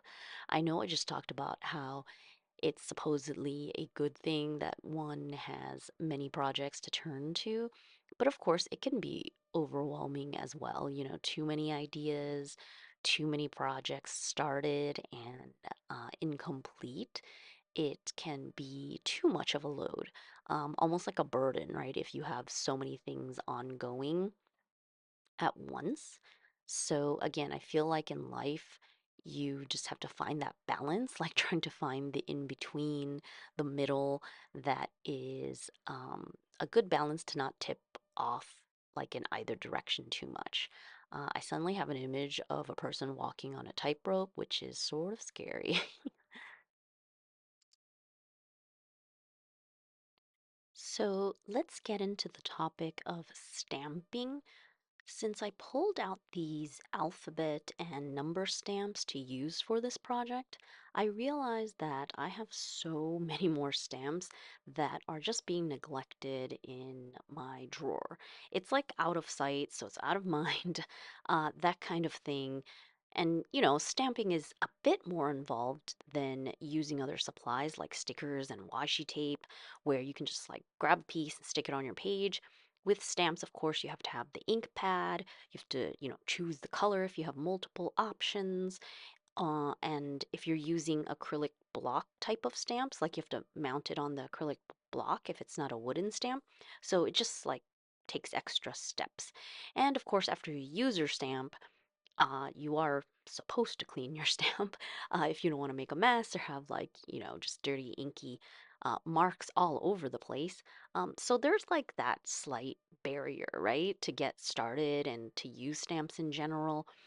I've been trying to brainstorm like what would make sense for me, ideas or tips or something to help me make more use of my stamps. Little projects or, setups or efforts to get more out of this tool that I have in my stationery stash. Because I want to use my stamps. There's so many cute little things, but like, it's just that barrier of getting it out when you're journaling. And sometimes I just sort of forget, that they're there. Um, there's this almost like, I don't know if it's anxiety or like sadness of just having all these supplies in a drawer and they haven't been touched. They haven't been used for months, years, even. Many of the stamps are very old too. I have a lot of old, like acrylic type stamps. They need to be mounted on the block from my scrapbooking and card making days. So if you have any ideas, definitely let me know down in the comments. I would really appreciate it. But I did want to do some brainstorming and think about what I could do. And I did write a little list so that I could refer to it. Maybe these are some possible crafternoon or like projects to add to my list. The first idea is just to just pick a stamp and ink um, for like every week or something, or even every month if that's like too quick. Whatever's feasible, and just like leaving it on my desk. So if it is accessible and I've decided like I'm going to use that one, like just committing and using that stamps. Or that stamp in all the things that I'm working on in that time period. I know some people do that with like their washi tapes or something like that. Like they sort of make a little mini kit or something and be like, okay, I'm going to use these things first before I jump into my stash again. Now, this idea might only work if you have like certain types of stamps because obviously it depends on the image, the design, um, how versatile is it, and if you like variety or not, or do you mind like, having the same image stamped over and over again. So I don't know, but I'm definitely toying with this idea to just sort of like prompt myself to use the stamp. Like if it's out there on my desk, it obviously will make it easier to use it, in all of my everyday journaling. And another idea in the same vein is to have maybe just more than one stamp, like a mini kit, like a little tray with a couple things that maybe go together, or if there's some like option or variety, then maybe it'll make it easier to use it over and over again in a variety of things over the course of like a week or month. So that is another option.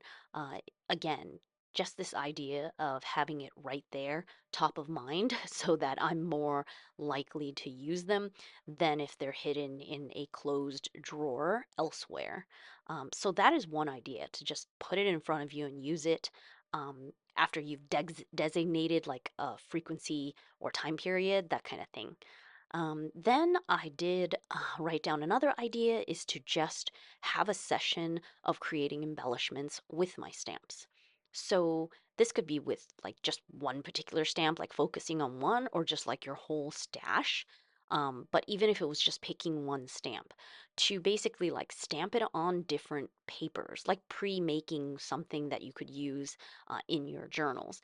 So you could stamp it on different types of paper. You can use different colored inks, cut them out, make little embellishment clusters, like little tidbits, so that it's sort of like already and like almost like it's already a sticker or something, right? So that it's ready to go to be glued onto a page in your journaling or however it is that you use your supplies. So that could be really fun to do with like friends and your kids, like just have, stamp craft creation session.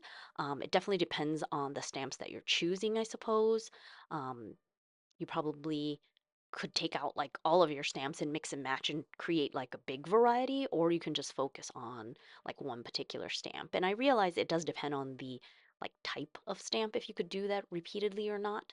But definitely it could be a challenge, right? To take one design and like how many different types of embellishments can you make with that same stamp image, right? Changing color of ink, the paper, combination of elements put together, even cropping it, cutting in half or whatever, and obviously, of course, also combining it with other stamps.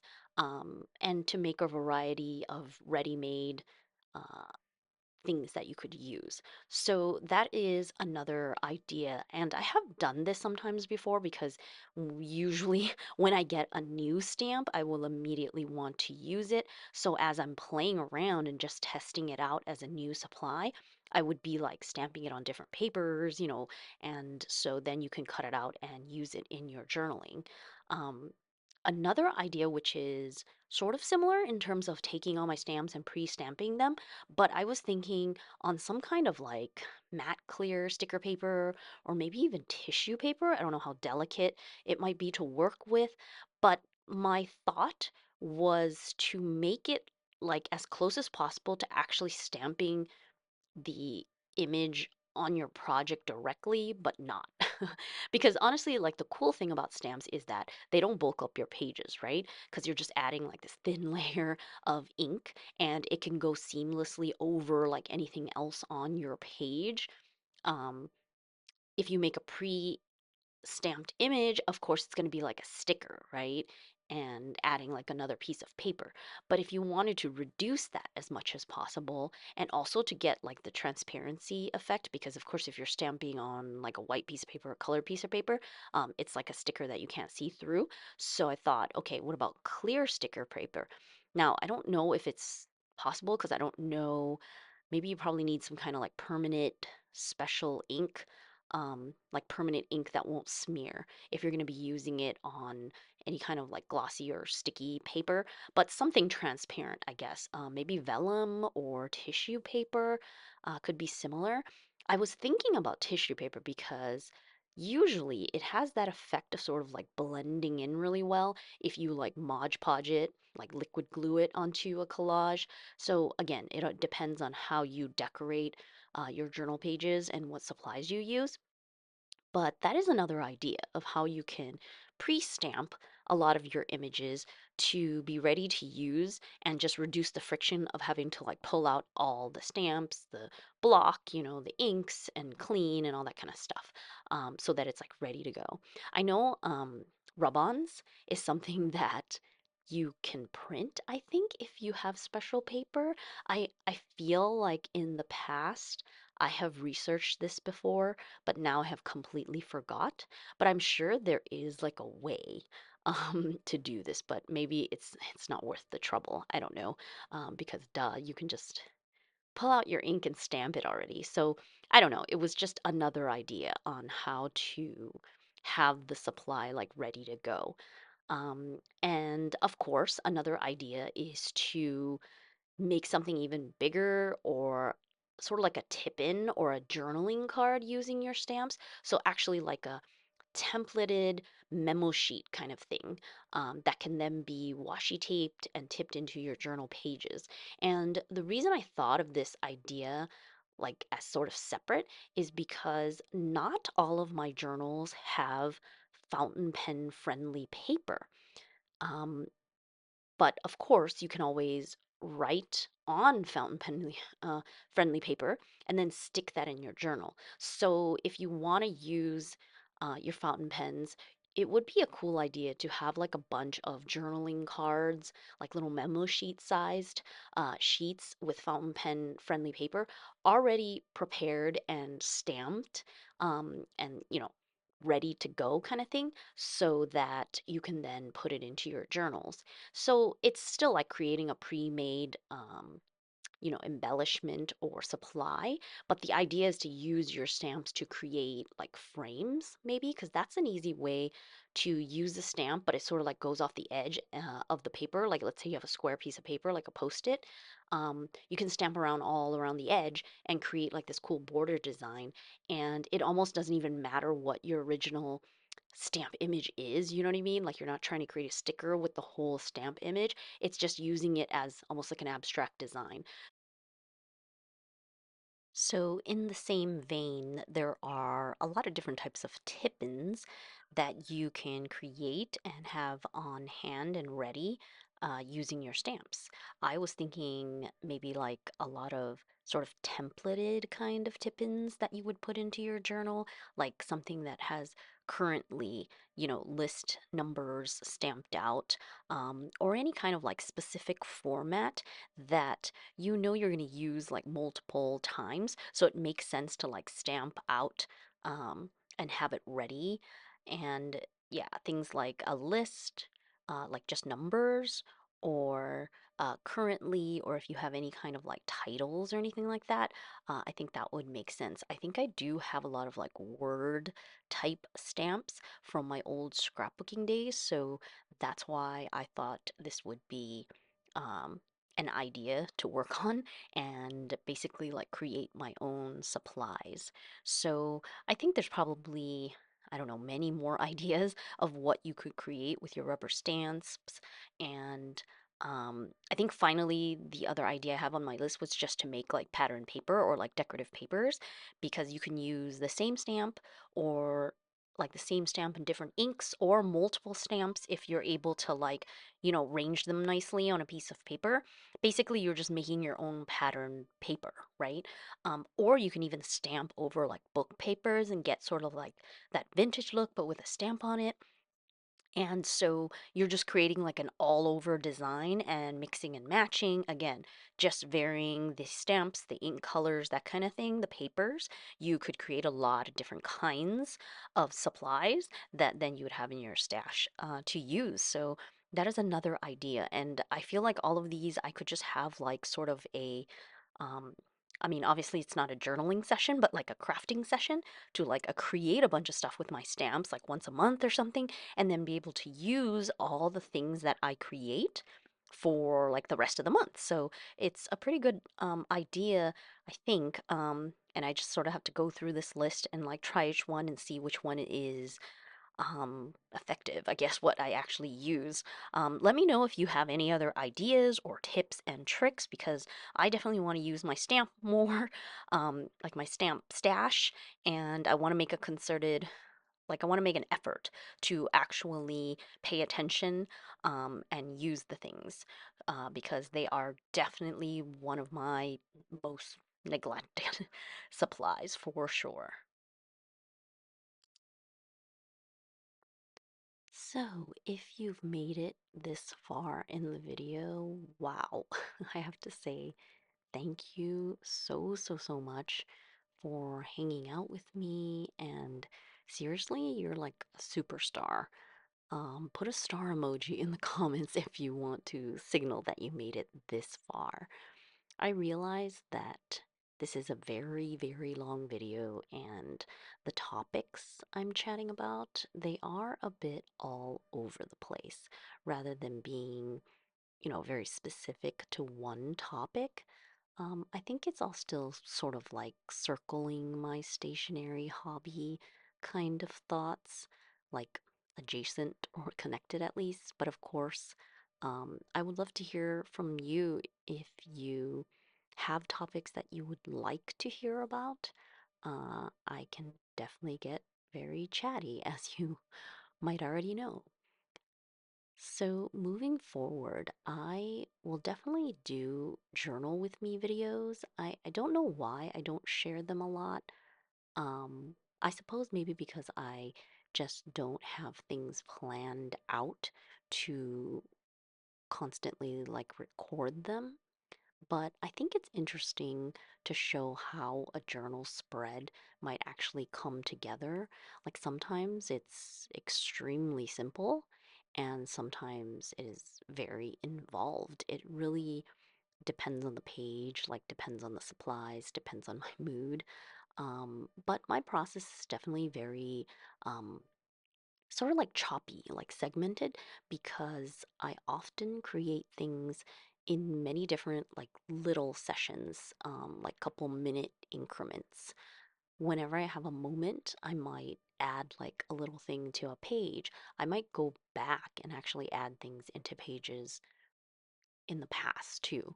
Um, so it just depends on, what I have on hand or what I feel like. But I do things in little increments because I'm often pulled away. So I have to like leave it on my desk and wait for like the next time. Sometimes it's like days later. It really just varies. So it's not always that I have like a long chunk of time where I can create something literally from like start to finish. I have definitely had to learn to be able to be okay with doing things in lots of different parts, like a lot of starting and stopping, bits and pieces, like leaving things, just in progress on my desk and coming back to it later because that is just the phase of life that I'm in right now. So, um, the time available is very cut up, like in tidbits. And it can get frustrating. I mean, we all want to have like a big chunk of time where you can just, get into the flow and have fun and relax with your stationery. Um, but I realize that if I don't use these little bits of time here and there, um, it's easy to just waste it, scrolling social media or whatever. Not that I don't, you know, enjoy those things as well. I definitely do like to check up on Instagram. I'm definitely there a lot and also here on YouTube. And I love watching other people's videos and commenting as well. I don't really watch like TV, so it's mostly like YouTube, social media kind of things. But yeah, I just have had to get used to the fact that I can still get things done even if it's small snippets of time. And you'll be surprised. I mean, there are probably a lot of challenges out there, right? People will do like a journal page in like 10 minutes, so it doesn't seem like it or we're not accustomed to it perhaps, but you can do a lot. So, if I can just play with some stationery, put some things together on a page, even if it's only partially done or it's unfinished, whatever, um, it's a fun time and it's good use of time. And sometimes I do sit at my computer to just go through photos and print them out in preparation. Sometimes I'm like cutting pet tape or something like that, just prepping. So it depends like what there is to prepare at the moment. But sometimes I'll print out photos and they will just be sitting at the printer, um, like at home, printing photos at home, but they'll just be sitting there for days and I haven't even, picked them up to trim them and obviously add them to where I intended to add them to when I printed them. And this can backfire sometimes because if you print out too many photos at once, you sort of like don't remember the details or the dates mostly because I do like to write the date. So I will have to then scroll back on my phone and reference and try to find the date when I put it in my memory keeping book. I try to just not go too many days because if I can at least stick the like photo into my A5 memory keeper and write the date, then I can always go back when I have time and journal. And that sort of keeps me up to date so I'm not like having to backlog lots and lots of time. Um, I don't know if like batch processing is a good thing or a bad thing. I mean, obviously, when you have to do a lot of the same thing, it's saving you time to batch process, right? But when you process too much of like one thing, then like, are you saving time in the end if I have to go back and do like catch up and figure out what day that photo is even from and where it goes? I don't know. I was thinking like maybe it's not better. Maybe there is no best optimized process. And I probably should not always be stuck in this mode of thinking like everything has to be super productive and optimized, Like if it gets done at the end of the day, then it's fine. If I'm spending more time looking at photos or playing with my journal supplies, is it really a problem? Like, why does it have to be optimized? I don't know if it's an American culture or hustle culture thing from the corporate world that, I come from, but like many years ago, I find myself a lot of the times, I'm always thinking about like, optimizing or being productive, practical, all those kinds of things. And it's like, why does it even have to be that way? And definitely lately, I find myself stopping more often and thinking and questioning like my immediate reactions. And why am I so obsessed with this whole, productivity or optimize thing? You wanting to do things fast. I think I am very much like that. I feel like it's a bad thing because I don't know if it's true or not, but like from an outside point of view, when I'm doing things, does it seem like I'm always super rushed? Because that's like not a good thing. Um, I don't know. It's always like wanting to do more in less time, right? Because we think that's better. Is it really better? I don't know. Isn't it more important that we enjoy the process? I mean, if we enjoy the process, then don't we actually want to spend more time and make it last longer? Um, these are the ponderings in my head sometimes when I'm journaling, playing with stuff, and just thinking about life and the way that we do things. Certainly, more recently in my life, I've been more critical of what I consider, quote unquote, normal or quote unquote the right thing to do. We all have these like preconceived notions, or we were taught, certain things as a kid and it just sticks, right? So sometimes we don't question our immediate reactions and things, but I have found myself like stopping a lot of the times and trying to evaluate like, is this even really what I want? Is this matching with my core values that I want? Like, just trying to be more open to change and learning new ways of thinking and seeing different perspectives. Just definitely, it's created a lot of like pondering, thinking time in my head. Internal journaling for sure, but also writing these thoughts out in my daily journaling, sort of like the morning pages or brain dumping kind of journaling, where it's like stream of consciousness, because it's just like a huge mix of thoughts and like an internal debate, like I'm talking to myself and trying to figure out truly like how do I feel and what my beliefs are and what should I choose to do, you know? Am I even making any sense here? I don't know. I don't pretend to know it all, even though I am of a certain age. I often have that feeling that I'm like a newbie, and I don't know anything and I'm just figuring it out and it feels like I'm just a kid or something. Although it's funny to say that because I feel like when you are a kid, you don't even question or think about those kinds of things. You're just living your life, you know? And now it's like, all this angst and anxiety. But yeah, I still have so much to, you know, learn, live and learn really, which again gives me anxiety because I have kids and I feel like it's important to be a role model. And of course, you want to give them some sense of like stability, um, so that they feel, secure and safe. Like, you know what's going on and you have some confidence. Um, like when something goes wrong, they're going to come to you, right? And you're going to help them be calm in the situation, and walk them through it. But like sometimes even you don't know what's going on or what to do. Like, is it okay to say you don't know? I wonder like how that makes the kids feel. And I guess it depends on how you deliver the message.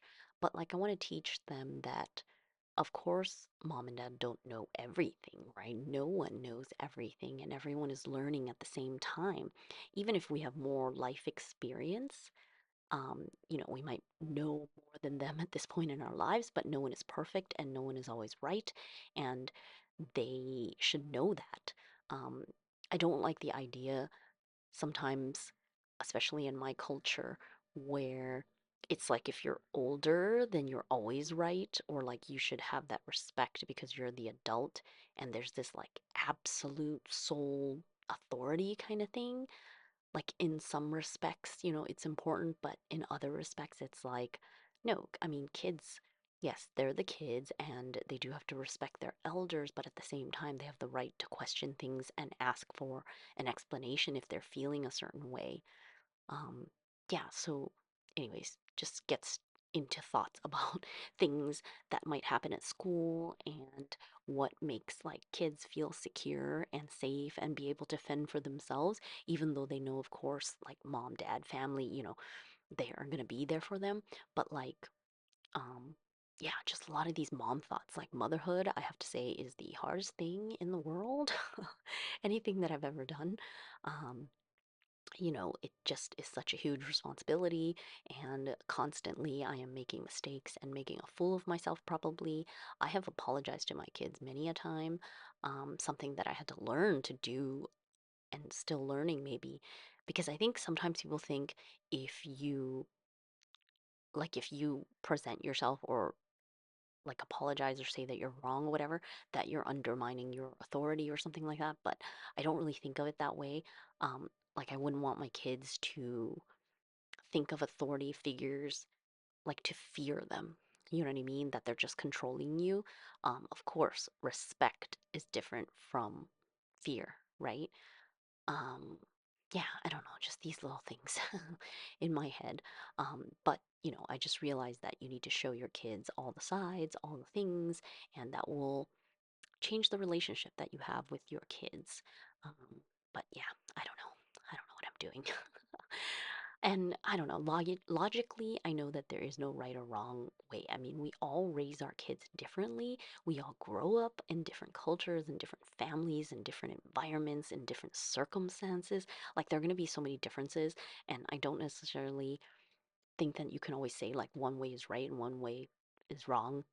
I mean, except for the, certain extremes or something. But, the intention is there. Like, I want my kids to be happy. I want them to learn and grow up to be able to take care of themselves and do whatever it is that they want to do in their life.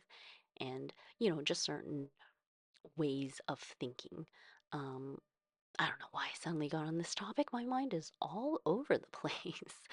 So, we are well into December in the holiday season. And yeah, it is sort of nerve-wracking. It's also really cold, and I'm not really like a cold kind of person.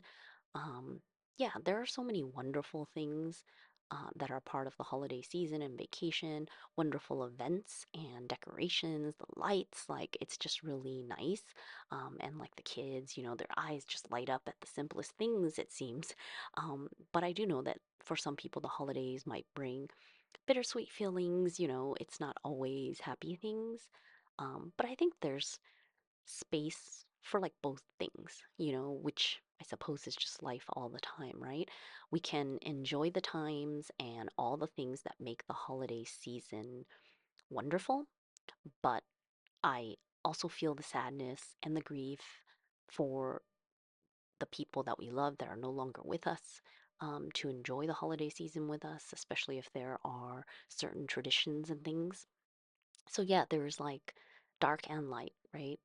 And that's just life, right? Just reality. We have to learn to balance it all and be okay with the good and the bad. Um, I don't know, this idea of balance, I guess, is constantly coming back. Um,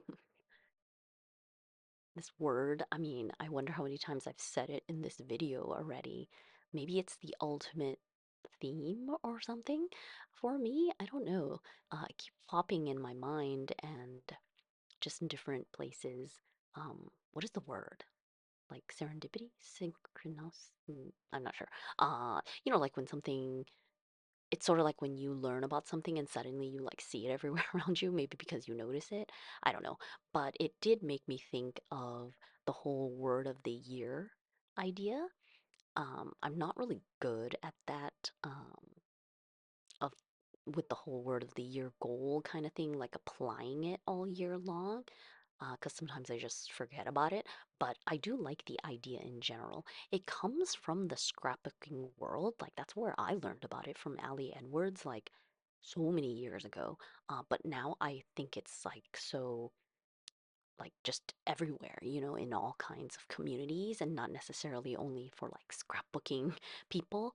Um, but like Ali Edwards, she has an actual class on it called One Little Word, taking you through like choosing your word and how it can change the way you do things like all throughout your year. Um, but yeah, I just feel like everybody talks about it nowadays, and completely unrelated to scrapbooking, obviously, more about like goals and orienting your year. I think it's just like a theme, right? Like a focus for the year for your own personal maybe self development and just like life in general. So I think it can be a really useful idea. Let me know if you have a word of the year. Let me know down in the comments.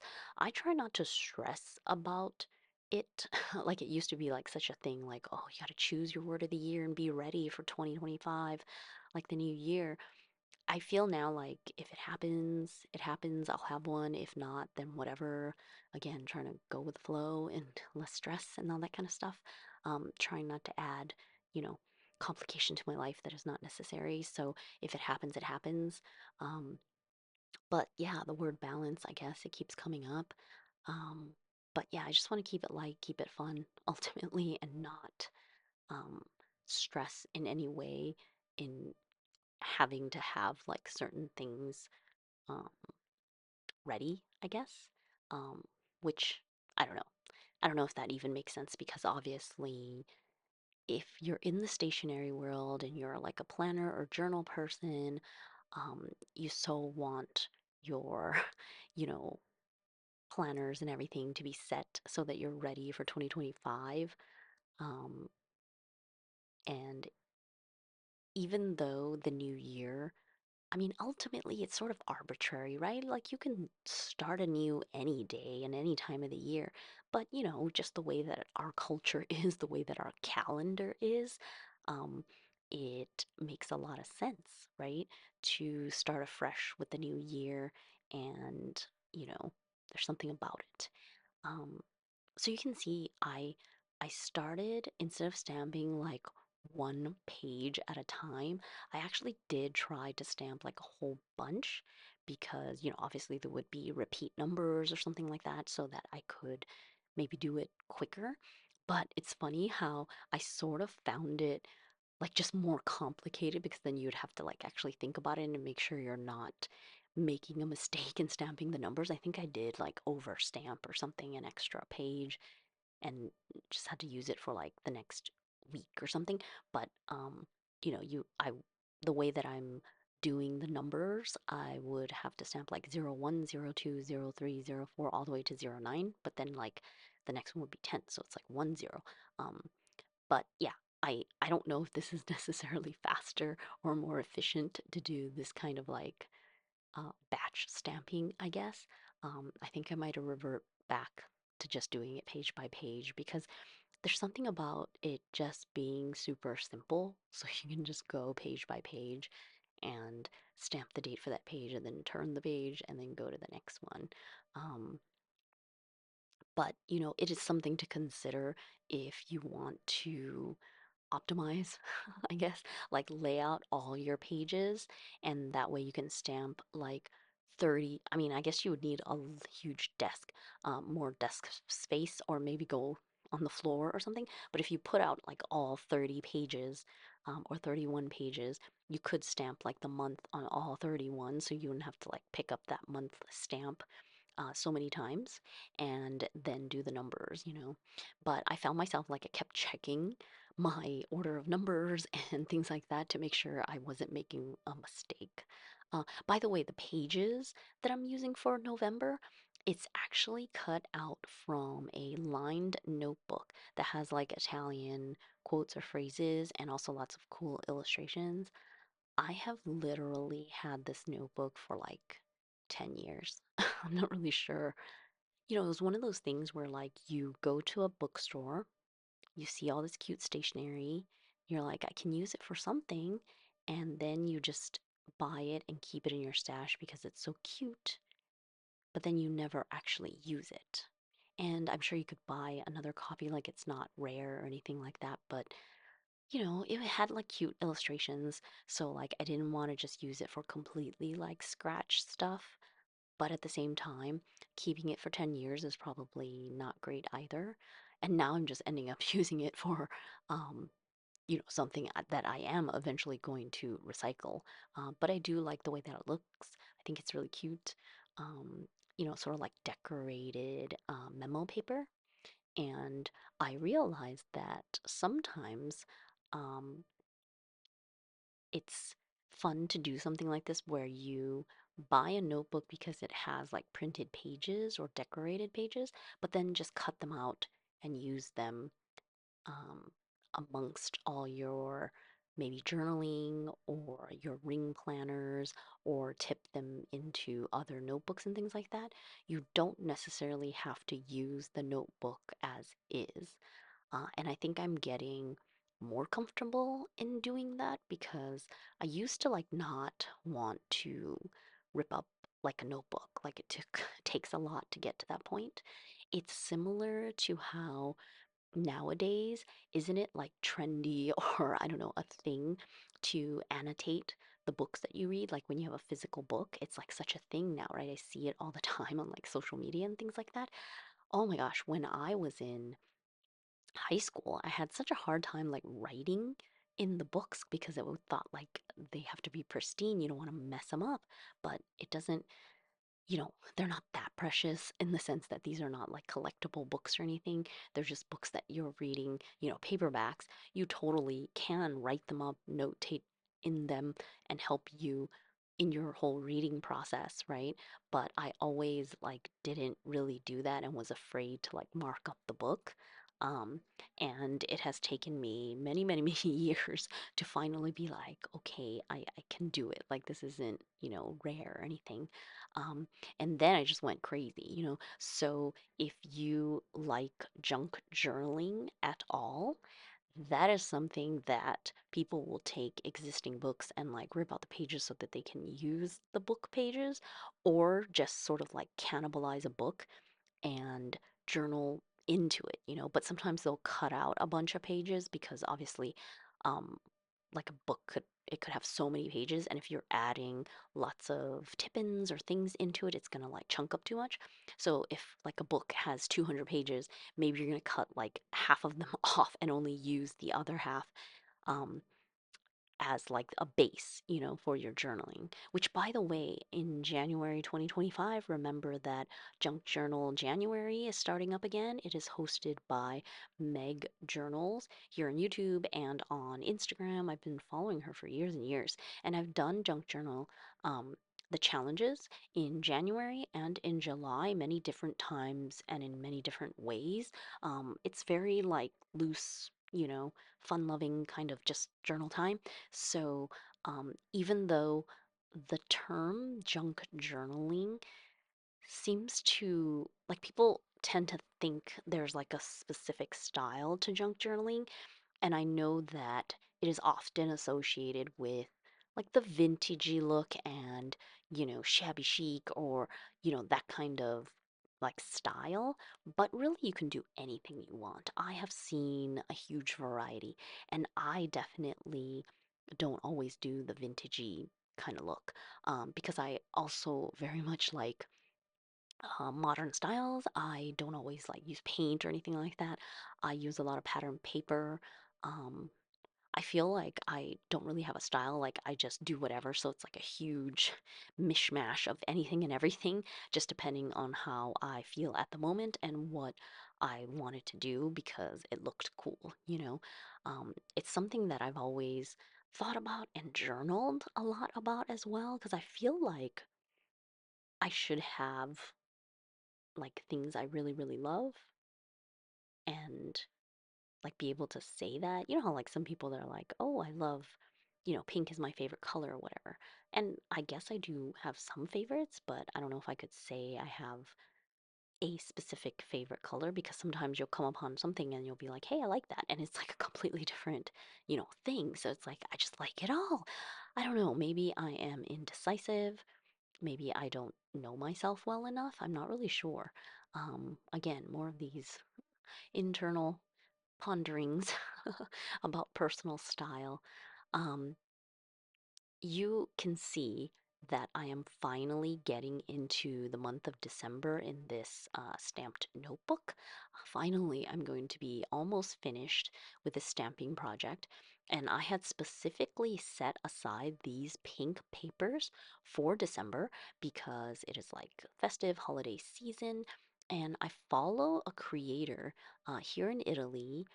Um, and she is all about like pink, definitely, but she basically designs her own stationery and she has a stationery like boutique in Florence. I've posted about her before. Her brand is called Eleanor Marianne. It's like her French like alter ego kind of thing, but her name is actually Sylvia. Um, but she has a shop in Florence so that you can go in person, but of course you can follow her just on Instagram. I definitely follow her there. Obviously, it's in Italian, but during the month of December, she does daily pages because it's her like Christmas journaling book. She does a lot of like, well, she illustrates, right? So she creates a lot of different types of things like stickers and papers and notebooks and planners.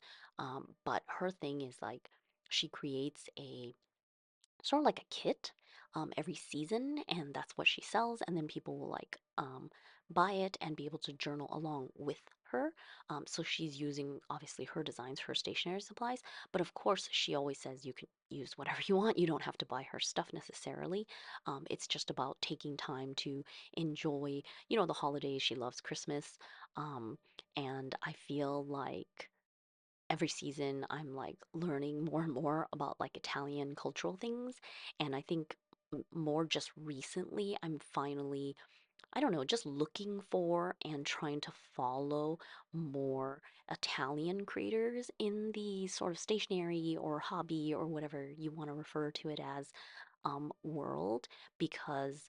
Uh, because I'm English speaking and I come from the United States, everybody that I follow is more so like in the in the US and obviously some other countries, but like and also in English speaking.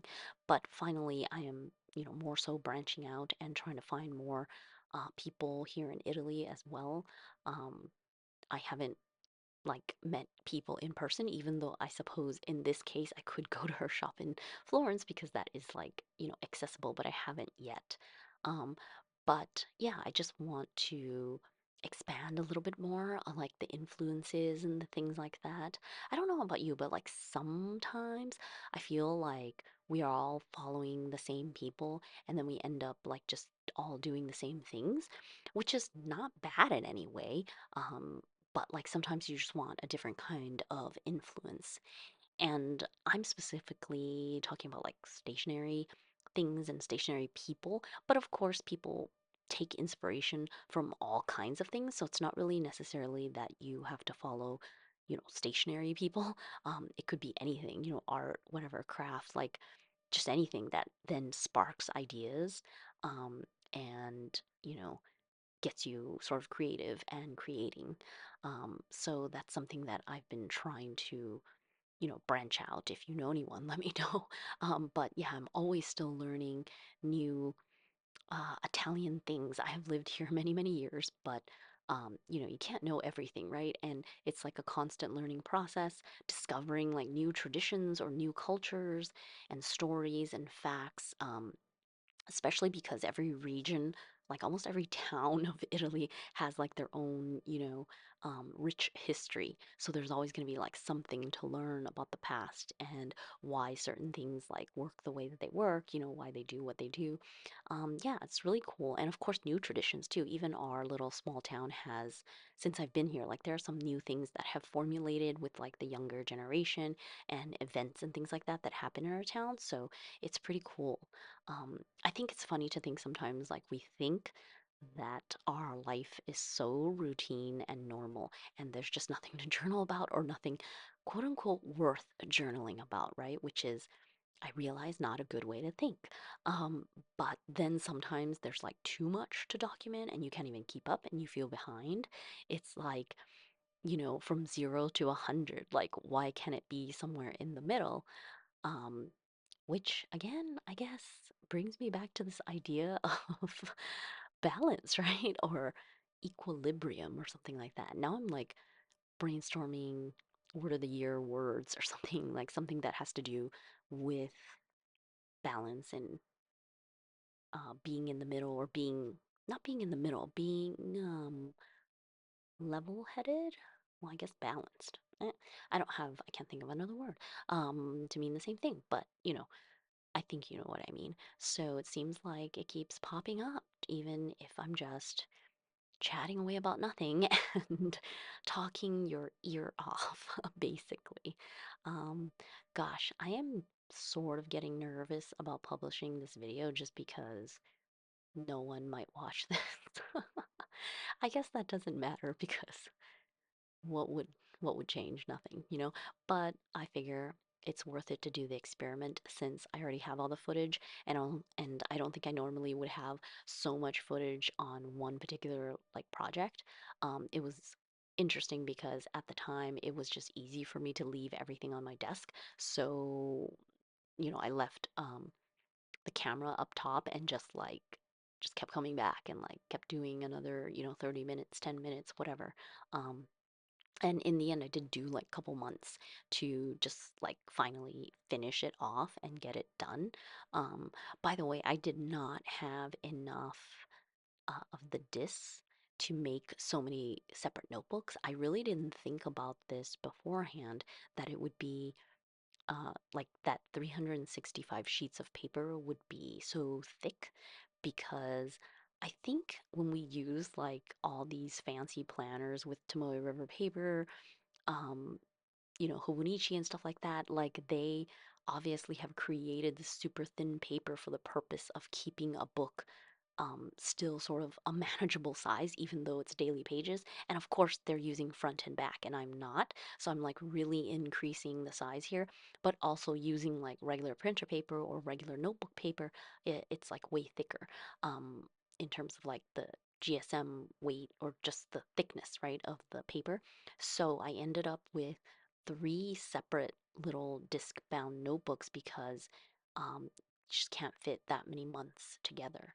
And I did contemplate immediately, like this bad habits, right? Immediately thinking, hey, do I need to go buy bigger, discs so I can put them all together?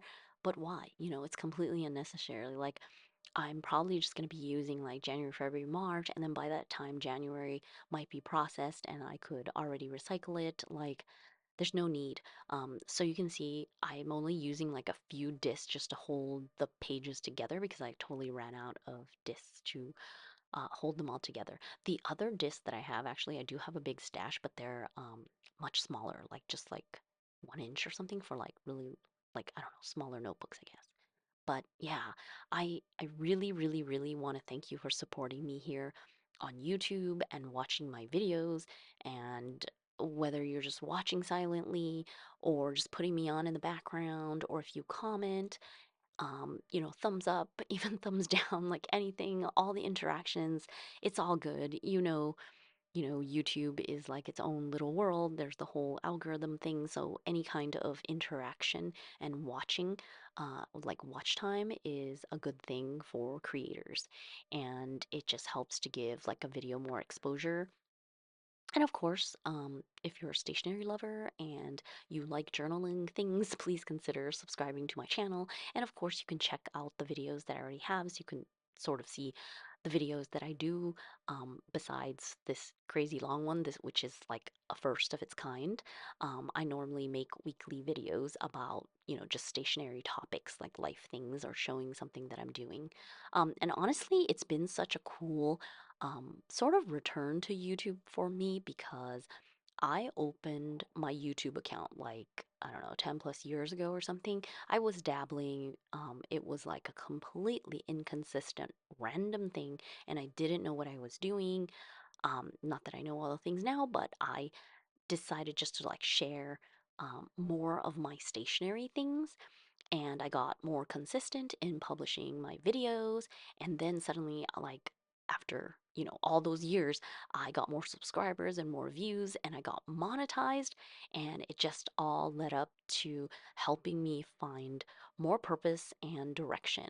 So I'm very thankful for all of you who watch and comment, and, um, support me here on YouTube. It's pretty amazing to be able to chat about my, stationary hobby and interests with like-minded folks.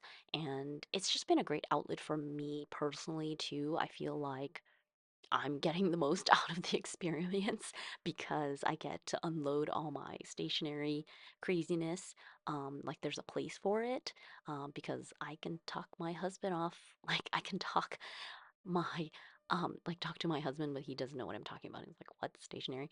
Yeah, I mean, he's very supportive, but he just isn't into the world. So, just thank you so much for being here. I don't take it for granted, and I hope you have like a great rest of your day or night or whenever you're watching this. And again, thanks so much for watching and supporting. Let me know what you think of this crazy long video, and again, if you've reached this point, like star emojis, like did anyone make it this far? And until next time, bye.